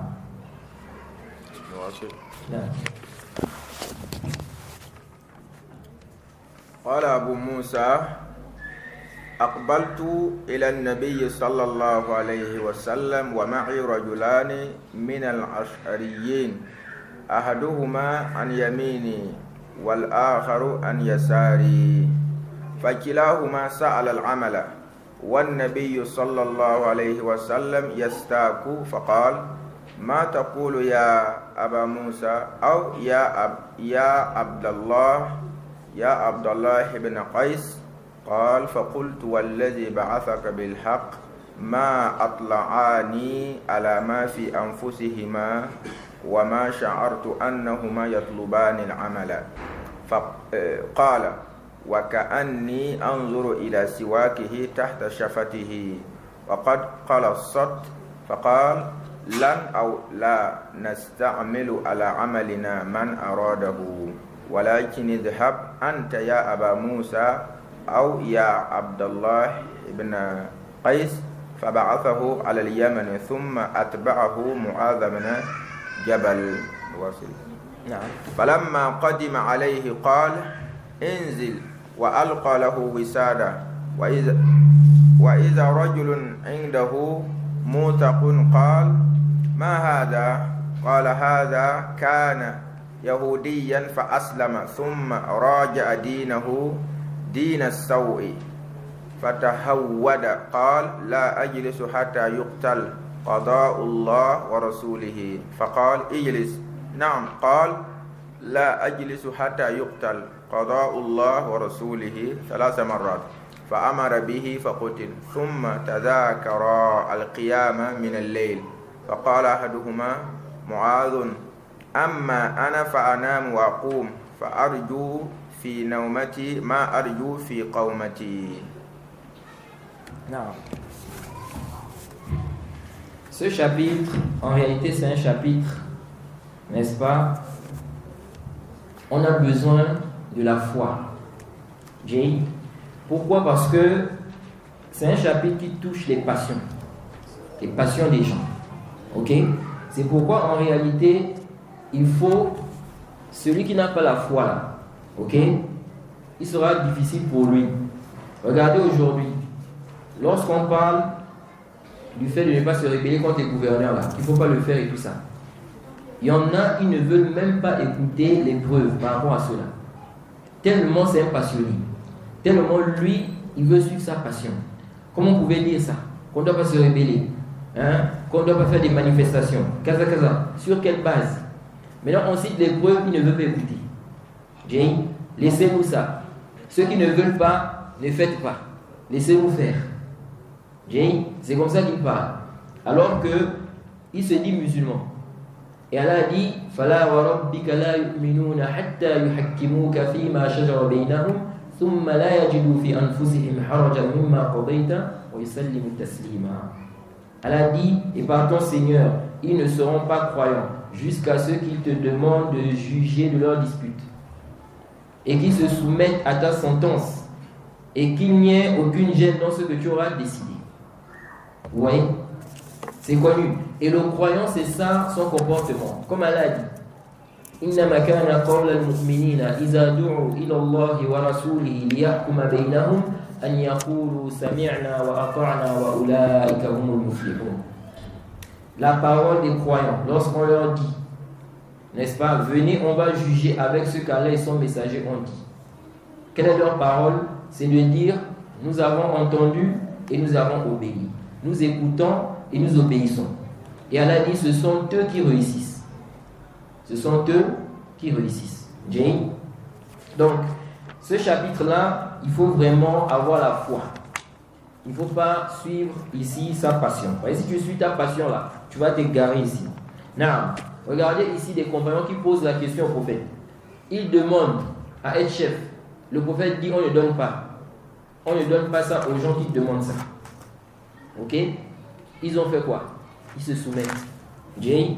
Now, donc ici là, le cheikh nous cite le récit d'Abu Moussa. Il dit, je suis venu voir le prophète Mohammed sallallahu alayhi wa sallam avec deux hommes, n'est-ce pas, de la tribu de Ash'ar. Ok? Un était à ma droite et l'autre à ma gauche. Les deux, n'est-ce pas, ont sollicité une fonction d'autorité. Ok?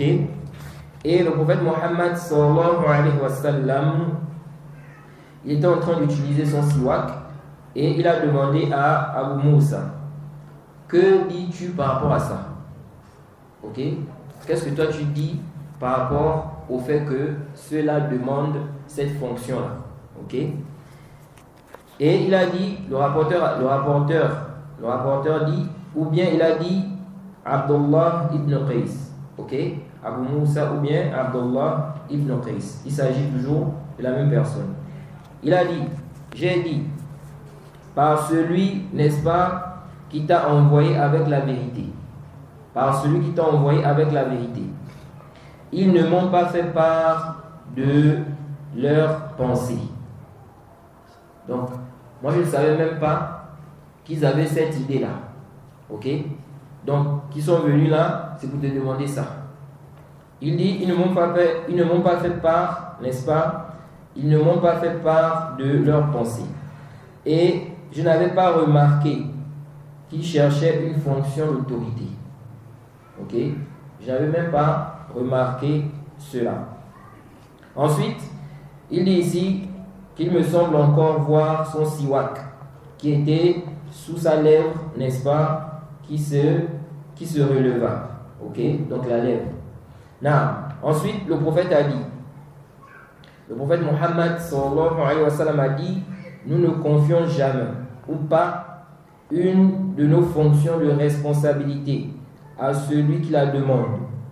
Vas-y plutôt, toi, Abu Moussa. Donc, le prophète ici, là, lorsqu'ils ont fait cette demande, le prophète a dit qu'on ne donne pas cette responsabilité à celui qui la demande. Ok? Ensuite, il a donné ça à Abu Moussa. Ok? Lui n'a pas demandé. Il n'a pas demandé cela. Le prophète lui a donné cela. Ensuite, il a fait suivre, n'est-ce pas, de Mu'adh ibn Jabal. Lorsque Mu'adh est arrivé là-bas, donc au Yémen, il lui a dit, donc Abu Moussa lui a dit, descends. Donc descends de, n'est-ce pas, ta monture. Et il a mis quoi? Il a mis à côté un coussin, afin qu'il s'asseye sur cela. Il dit ici qu'il y avait à côté un homme qui était ligoté. Ok? Un homme à côté qui était ligoté. il a posé la question, qui est-ce? Ok, qui est cet homme-là? Donc, Muaz, n'est-ce pas, est arrivé, Abu Moussa lui a dit, descends, et à côté, il y avait un homme qui était ligoté. Il a posé la question, c'est qui? Et il a dit, il s'agit d'un juif qui s'est converti à l'islam. Donc il était juif, il est rentré dans l'islam. Il dit, puis il est ressorti. Il est ressorti de l'islam. Et il est retourné dans sa religion. Ok? Sa religion, donc la religion juive. Il dit ici, la mauvaise religion. Ensuite il a dit, donc Muaz a dit, je ne vais pas m'asseoir jusqu'à ce qu'il soit tué. C'est le jugement d'Allah et son messager. Ok? Ensuite, il lui a dit, assieds-toi. Il a répété la même chose. Que je ne vais pas m'asseoir jusqu'à ce que celui-là soit tué. C'est le décret d'Allah et son messager. Ok? Il a dit ça 3 fois. Ensuite, il a ordonné et il a été tué. Ensuite, ils ont commencé à parler du Qiyam al-Layl. Ok? Et il a dit, n'est-ce pas, Muaz a dit, quant à moi, je dors et je me lève. Ok? Et j'espère avoir la récompense dans mon sommeil, comme dans ma prière. Ok?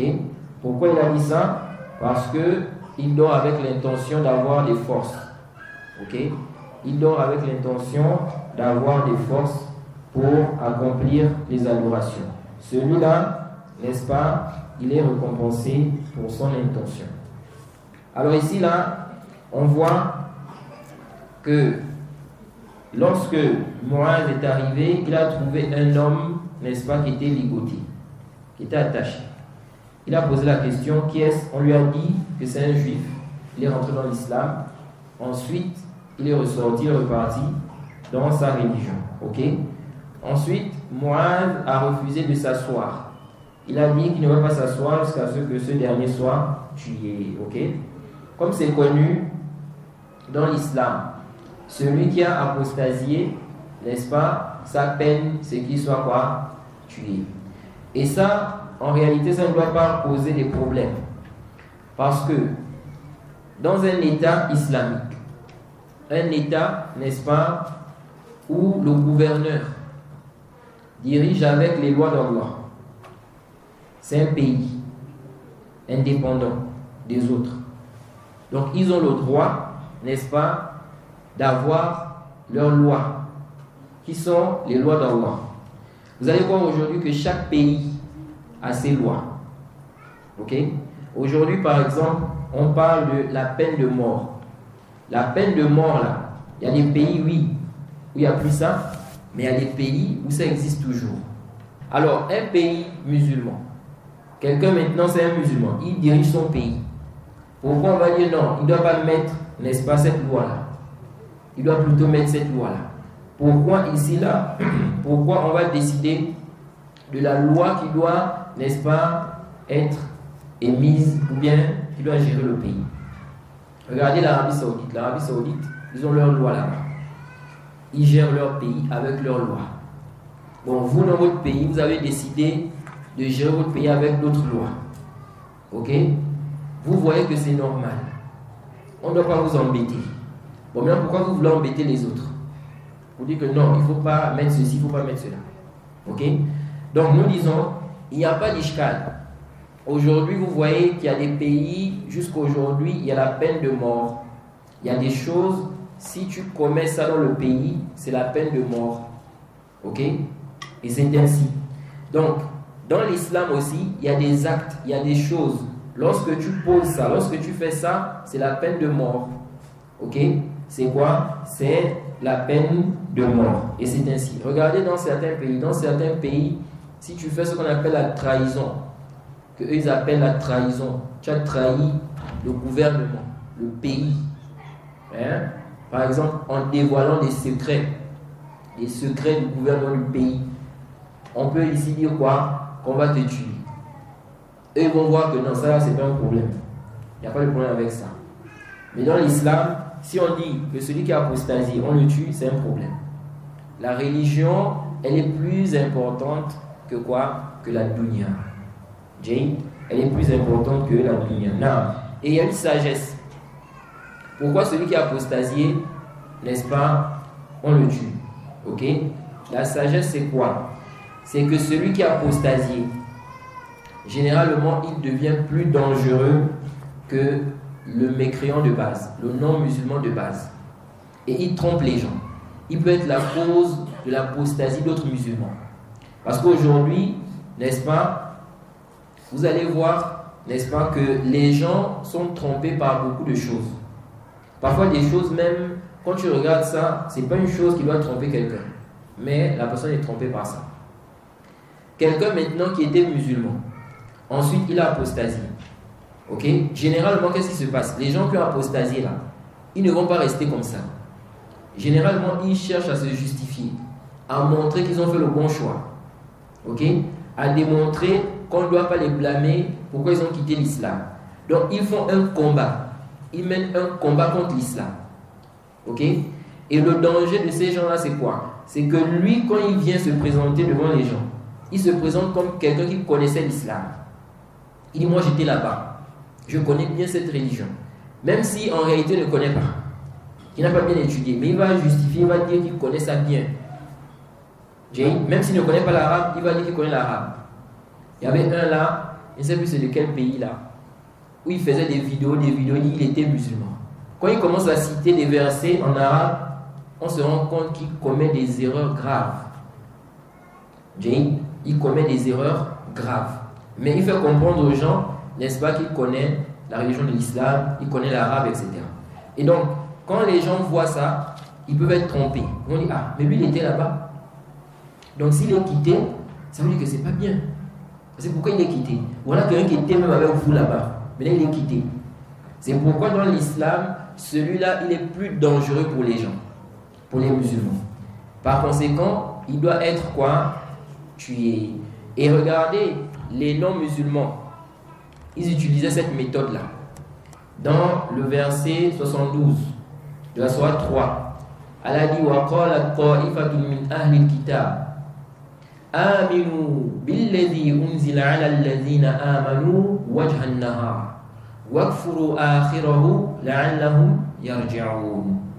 Allah dit, un groupe parmi les gens du livre disait, croyez en ce qui a été révélé à ceux qui ont cru, donc les musulmans, n'est-ce pas, une partie de la journée, et mécroyez en cela dans la soirée, afin qu'ils reviennent, n'est-ce pas, qu'ils délaissent leur religion. Vous voyez? Donc il vient, il dit qu'il est musulman. Le soir, il dit qu'il n'est plus musulman. Et ils ont fait ça pourquoi? Pour que les gens délaissent l'islam. Parce que quand il va faire ça, il va dire, moi j'étais là-bas. Ok? J'étais là-bas, donc je connais ça bien. Donc il ne faut pas suivre cette religion. Ce n'est pas bien. Et donc ça va tromper les gens. Ça va amener les gens à délaisser la religion. C'est pourquoi l'apostat, il est dangereux. Il est quoi? Il est très très dangereux. Et aussi, c'est pour que les gens ne jouent pas avec cette religion. Quelqu'un va venir maintenant, il rentre, après il sort. Il rentre encore, après il sort. Il rentre encore, après il sort. Ok? Et donc, ici, on dit quoi? On a dit ce dernier, il est quoi? À être éliminé. Maintenant, s'il fait tauba, si on suppose qu'il a fait tauba, qu'il s'est repenti, Allah va accepter son repentir. Ok? C'est-à-dire, il a fait tauba, mais on n'a pas su. Allah va accepter son repentir. Mais, si ici, là, il a apostasie, et on n'a pas vu qu'il a fait tauba, ici, là, c'est quoi? Il doit être éliminé, il doit être tué. Mais qui est celui qui va appliquer cette sentence? On a déjà vu ça, c'est le gouverneur. C'est le chef qui va appliquer ça. Ce n'est pas tout le monde, ok? Si le gouverneur n'applique pas ça, c'est sa responsabilité. Ce n'est pas toi qui va décider ici. Quelqu'un maintenant, il était musulman. Il a délaissé la religion, tu vas le tuer. Tu dis non, on a dit celui qui a apostasie, on le tue. Là, c'est le gouverneur qui s'occupe de ça. Ok? Si maintenant le gouverneur, il ne fait pas ça, c'est sa responsabilité. Ici, là, le problème lui incombe. Et non toi. Ok? Et ceci, car, comme on l'a dit ici, l'islam n'est pas une religion de désordre. Ok? Les sentences, les peines elles sont appliquées par le gouverneur, le chef. Ce n'est pas la population. Ce n'est pas tout le monde qui décide et puis on vient, on attrape quelqu'un, on dit on applique la sentence. Non, c'est le gouverneur. Si le gouverneur n'a pas fait, c'est sa responsabilité. C'est pourquoi on a dit que être chef là, c'est une grande responsabilité. Parce que tu as des devoirs vis-à-vis de la population, vis-à-vis de la religion d'Allah. Donc ici là, on voit quoi? On voit cela. Et il n'y a pas de divergence. Il n'y a pas de divergence chez les savants que celui qui a apostasié, n'est-ce pas, on doit le tuer. Ok? Il n'y a aucune divergence. Parce qu'il y a des gens aujourd'hui qui essaient d'emmener des ambiguïtés. Ok? Aucun savant de l'islam n'a dit, n'est-ce pas, que celui qui a apostasié, on ne le tue pas. Depuis l'époque des salafs. Ce sont les gens aujourd'hui, à notre époque, qui viennent avec ce genre de conception. Ibn Abdul Barr nous dit dans le Tamhid. La donne, c'est à quelle heure? 5.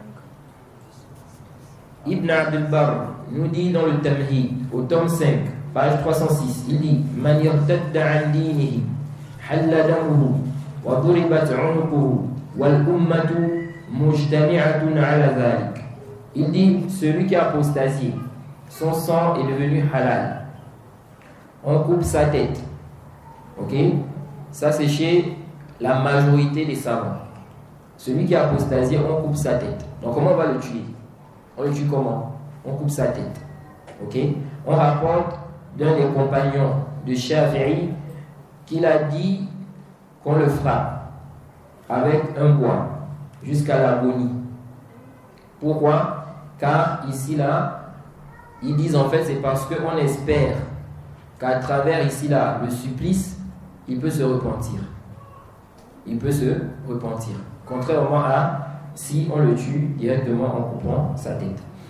Mais il n'y a pas de divergence qu'on doit le tuer. Ok?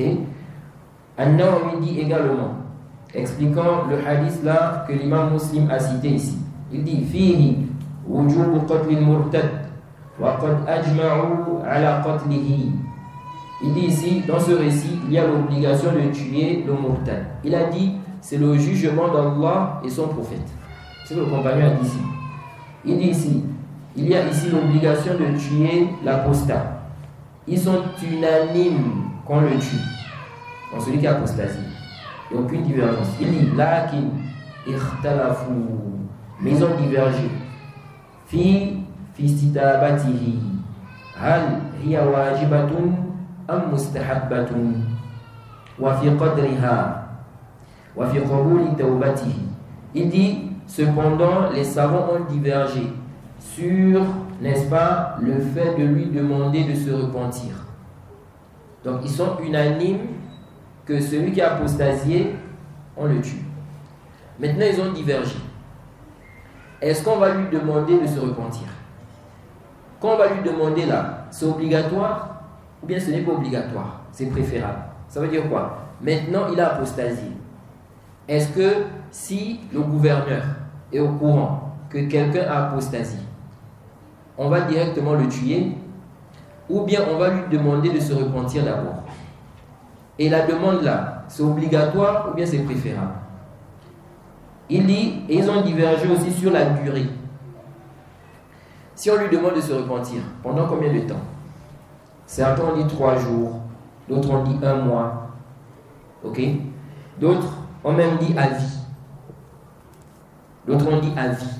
Et c'est pourquoi certaines personnes ont pris ça pour dire qu'il n'y a pas de consensus. Il y a certains salafs qui ont dit, on lui demande de se repentir à vie.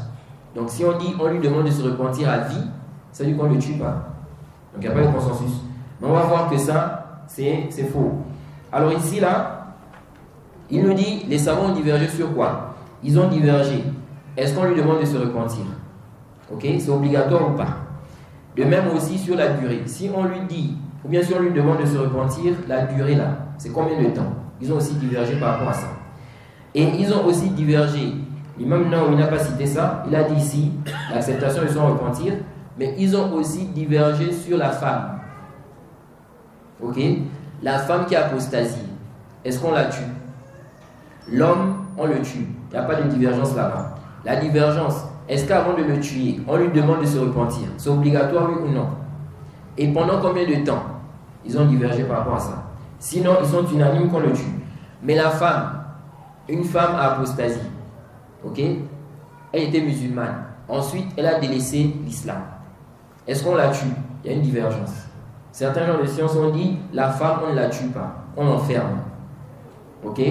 On l'enferme. Si elle se repent, alhamdulillah. Si elle ne se repent pas, khalas, elle reste enfermée. C'est l'heure? Non. Si elle ne se repent pas, elle reste enfermée. Et d'autres ont même dit qu'on la prend en esclavage. Ok? Mais ils n'ont pas divergé sur l'homme. Et Wallahu a'lam, peut-être qu'ils ont essayé de faire quoi? Le qiyas, l'analogie avec la mécréante de base. Vous savez, dans le djihad, lorsqu'il y a djihad, on ne tue pas les femmes. Ok? On ne tue pas les femmes. Donc une femme qui n'est pas musulmane, lorsqu'il y a le djihad, on ne la tue pas. Donc ici là, celle qui a apostasié là, donc c'est une femme. Est-ce qu'on va la tuer, oui ou non? Ils ont divergé aussi par rapport à cela. Il dit ici, Ibn Qudama dit dans le Mourni, au tome 9, page 3, wa ajma'a ahlul ilmi ala wujubi qatl al-murtad wa ruya dhalika an Abi Bakr wa Umar wa Uthman wa Ali wa Mu'adh wa Abi Musa wa Ibn Abbas wa Khalid wa ghayrihim wa lam yunkar dhalik fakana ijma'an. Ok? Ibn Qudama dit, les gens de science sont unanimes sur l'obligation de tuer l'apostat.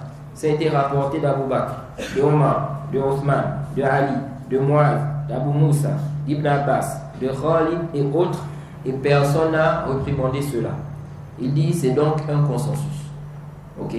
C'est donc un consensus. Donc il n'y a pas de divergence concernant le fait qu'on tue l'apostat. La divergence, c'est sur la femme et aussi, comme on a dit, sur, n'est-ce pas, la période, la durée. Si on dit qu'on lui demande de se repentir, ok?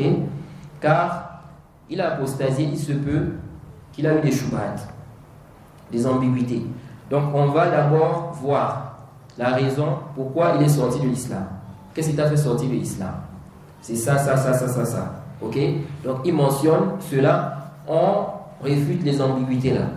Donc les ambiguïtés qu'il a eues, qui ont fait en sorte qu'il sorte de l'islam, on clarifie ça, on réfute, on montre, n'est-ce pas, la vérité.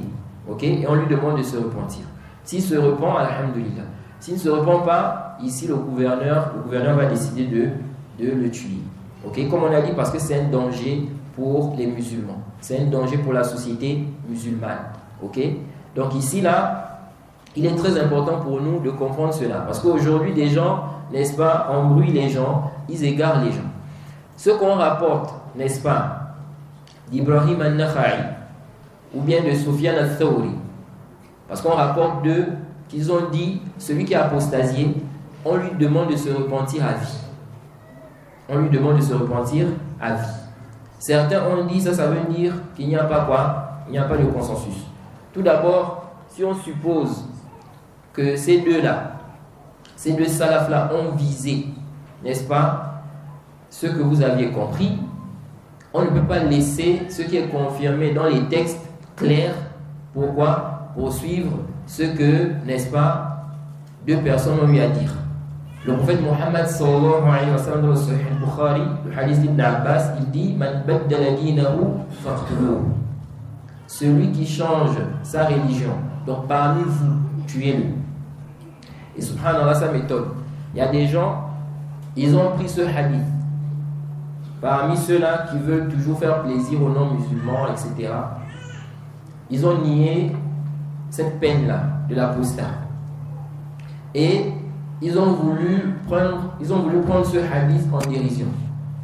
Ils ont dit, on a dit ici, celui qui change sa religion, tue-le. Donc ça veut dire quoi? Ça veut dire qu'un chrétien, ou bien un juif qui devient chrétien, on doit le tuer. Parce qu'on a dit celui qui change sa religion. Celui qui change sa religion. Donc s'il a changé de religion, tuez-le. Pourquoi vous ne faites pas ça? Vous voyez? Ça, je ne sais pas si Je ne sais pas si je dois dire c'est le jahl ou bien c'est quoi. Lorsque ici là le prophète dit celui qui change sa religion, tuez-le. N'est-ce pas les gens sont rentrés dans l'islam au temps du prophète? Donc ils ont quitté leur religion pour entrer dans l'islam. Le prophète les a-t-il tués? Parce que si on comprend comme eux ils veulent expliquer là, pour rejeter le texte, ça veut dire quoi? Ça veut dire que celui qui veut rentrer dans l'islam, on doit le tuer. Parce que s'il change sa religion, il quitte, n'est-ce pas, le christianisme, il vient dans l'islam, on dit il a changé la religion. Le prophète a dit celui qui change sa religion, tuez-le. Donc il quitte là-bas pour venir dans l'islam, on le tue. C'est ça, Jane. Alors que tout le monde, n'est-ce pas, tout le monde sait que ce n'est pas ce qui est visé ici. Quand on dit celui qui change sa religion, c'est-à-dire celui qui change sa religion parmi vous, ok? Parmi vous, donc parmi les musulmans, celui qui change sa religion, tuez-le. C'est-à-dire il délaisse l'islam. C'est comme lorsqu'Allah a dit وَمَنْ يَرْتَدِدْ مِنْكُمْ عَنْ دِينِهِ فَيَمُتْ وَهُوَ كَافِرٌ فَأُولَٰئِكَ حَبِطَتْ أَعْمَالُهُم فِي الدُّنْيَا وَالْآخِرَةِ وَأُولَٰئِكَ أَصْحَابُ النَّارِ هُمْ فِيهَا خَالِدُونَ. Lorsqu'Allah dit dans le verset 217 de la sourate 2, il dit quiconque, n'est-ce pas, délaisse sa religion, apostasie, parmi vous, et qui meurt mécréant, voilà ceux dont les œuvres sont annulées, ici-bas et dans l'au-delà. Et ils iront en enfer pour y demeurer éternellement. Ok? Donc, on a dit ici, وَمَنْ يَرْتَدِدْ مِنْكُمْ عَنْ دِينِهِ, celui parmi vous qui délaisse sa religion, qui apostasie. Ok? Donc, il a dit ici, عَنْ دِينِهِ. عَنْ دِينِهِ, c'est-à-dire, il quitte l'islam. Donc c'est ainsi, quand le prophète a dit Man baddala dinahu, c'est-à-dire Man baddala minkum, celui qui va changer parmi vous sa religion. Donc parmi les musulmans, celui qui va délaisser l'islam. Donc nous disons que quand on rapporte d'Ibrahim al-Nakha'i, ce qu'on rapporte d'Ibrahim al-Nakha'i et de Sufyan al-Thawri, c'est l'heure 2 minutes. Non, disons qu'ils ont dit que celui qui a apostasié, n'est-ce pas, on lui demande de se repentir à vie. J'ai expliqué tout à l'heure que les savants ont divergé sur la période. Est-ce que celui qui a apostasié là, si on dit qu'on lui demande de se repentir, c'est pendant combien de temps? Certains gens de science ont dit 3 jours. D'autres ont dit 1 mois. Et ici là, d'autres ont dit à vie. Qu'est-ce que ça veut dire? Les gens de science ont divergé ici concernant la compréhension de ces propos-là. Quand ils ont dit on lui demande de se repentir à vie, qu'est-ce que ça veut dire? Ok? Certains ont dit on lui demande de se repentir ici à vie. Ça veut dire en fait qu'il n'y a pas une limite. Ça veut dire quoi? Si il a apostasié, ensuite, n'est-ce pas, il revient dans l'islam. Ensuite, il apostasie encore. On lui demande toujours de se repentir.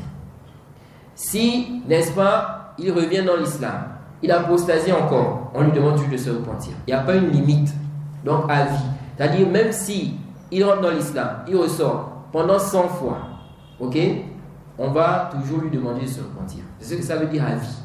Mais ça ne veut pas dire ici qu'on va lui demander de se repentir et puis on reste là, on ne le tue pas. Jusqu'à quoi? Jusqu'à ce qu'il meure. Ok? C'est pas ce que ça veut dire. Pourquoi? Parce qu'il y a certains gens de science, il y a certains juristes qui ont dit quoi? Ils ont dit en fait, celui qui est rentré dans l'islam, ensuite il a apostasié. Ok? Il est rentré dans l'islam, ensuite il a apostasié. Ils ont dit, s'il revient dans l'islam, et puis l'apostasie encore, on ne lui demande plus de se repentir. Ok? Ici, là, lui, là, on va faire quoi? On va le tuer. C'est là. Ouais.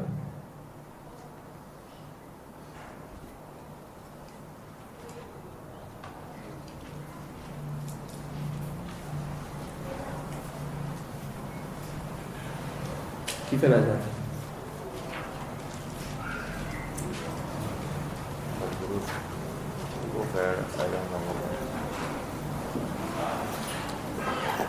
Après le dan session development, après la dan session. Après l'adhan, c'est directement la prière. En tout cas, 5 minutes comme ça, l'intervention. Oui. Donc, après l'adhan, on va accomplir la prière et puis on va reprendre après la prière. Bismillah ta'ala.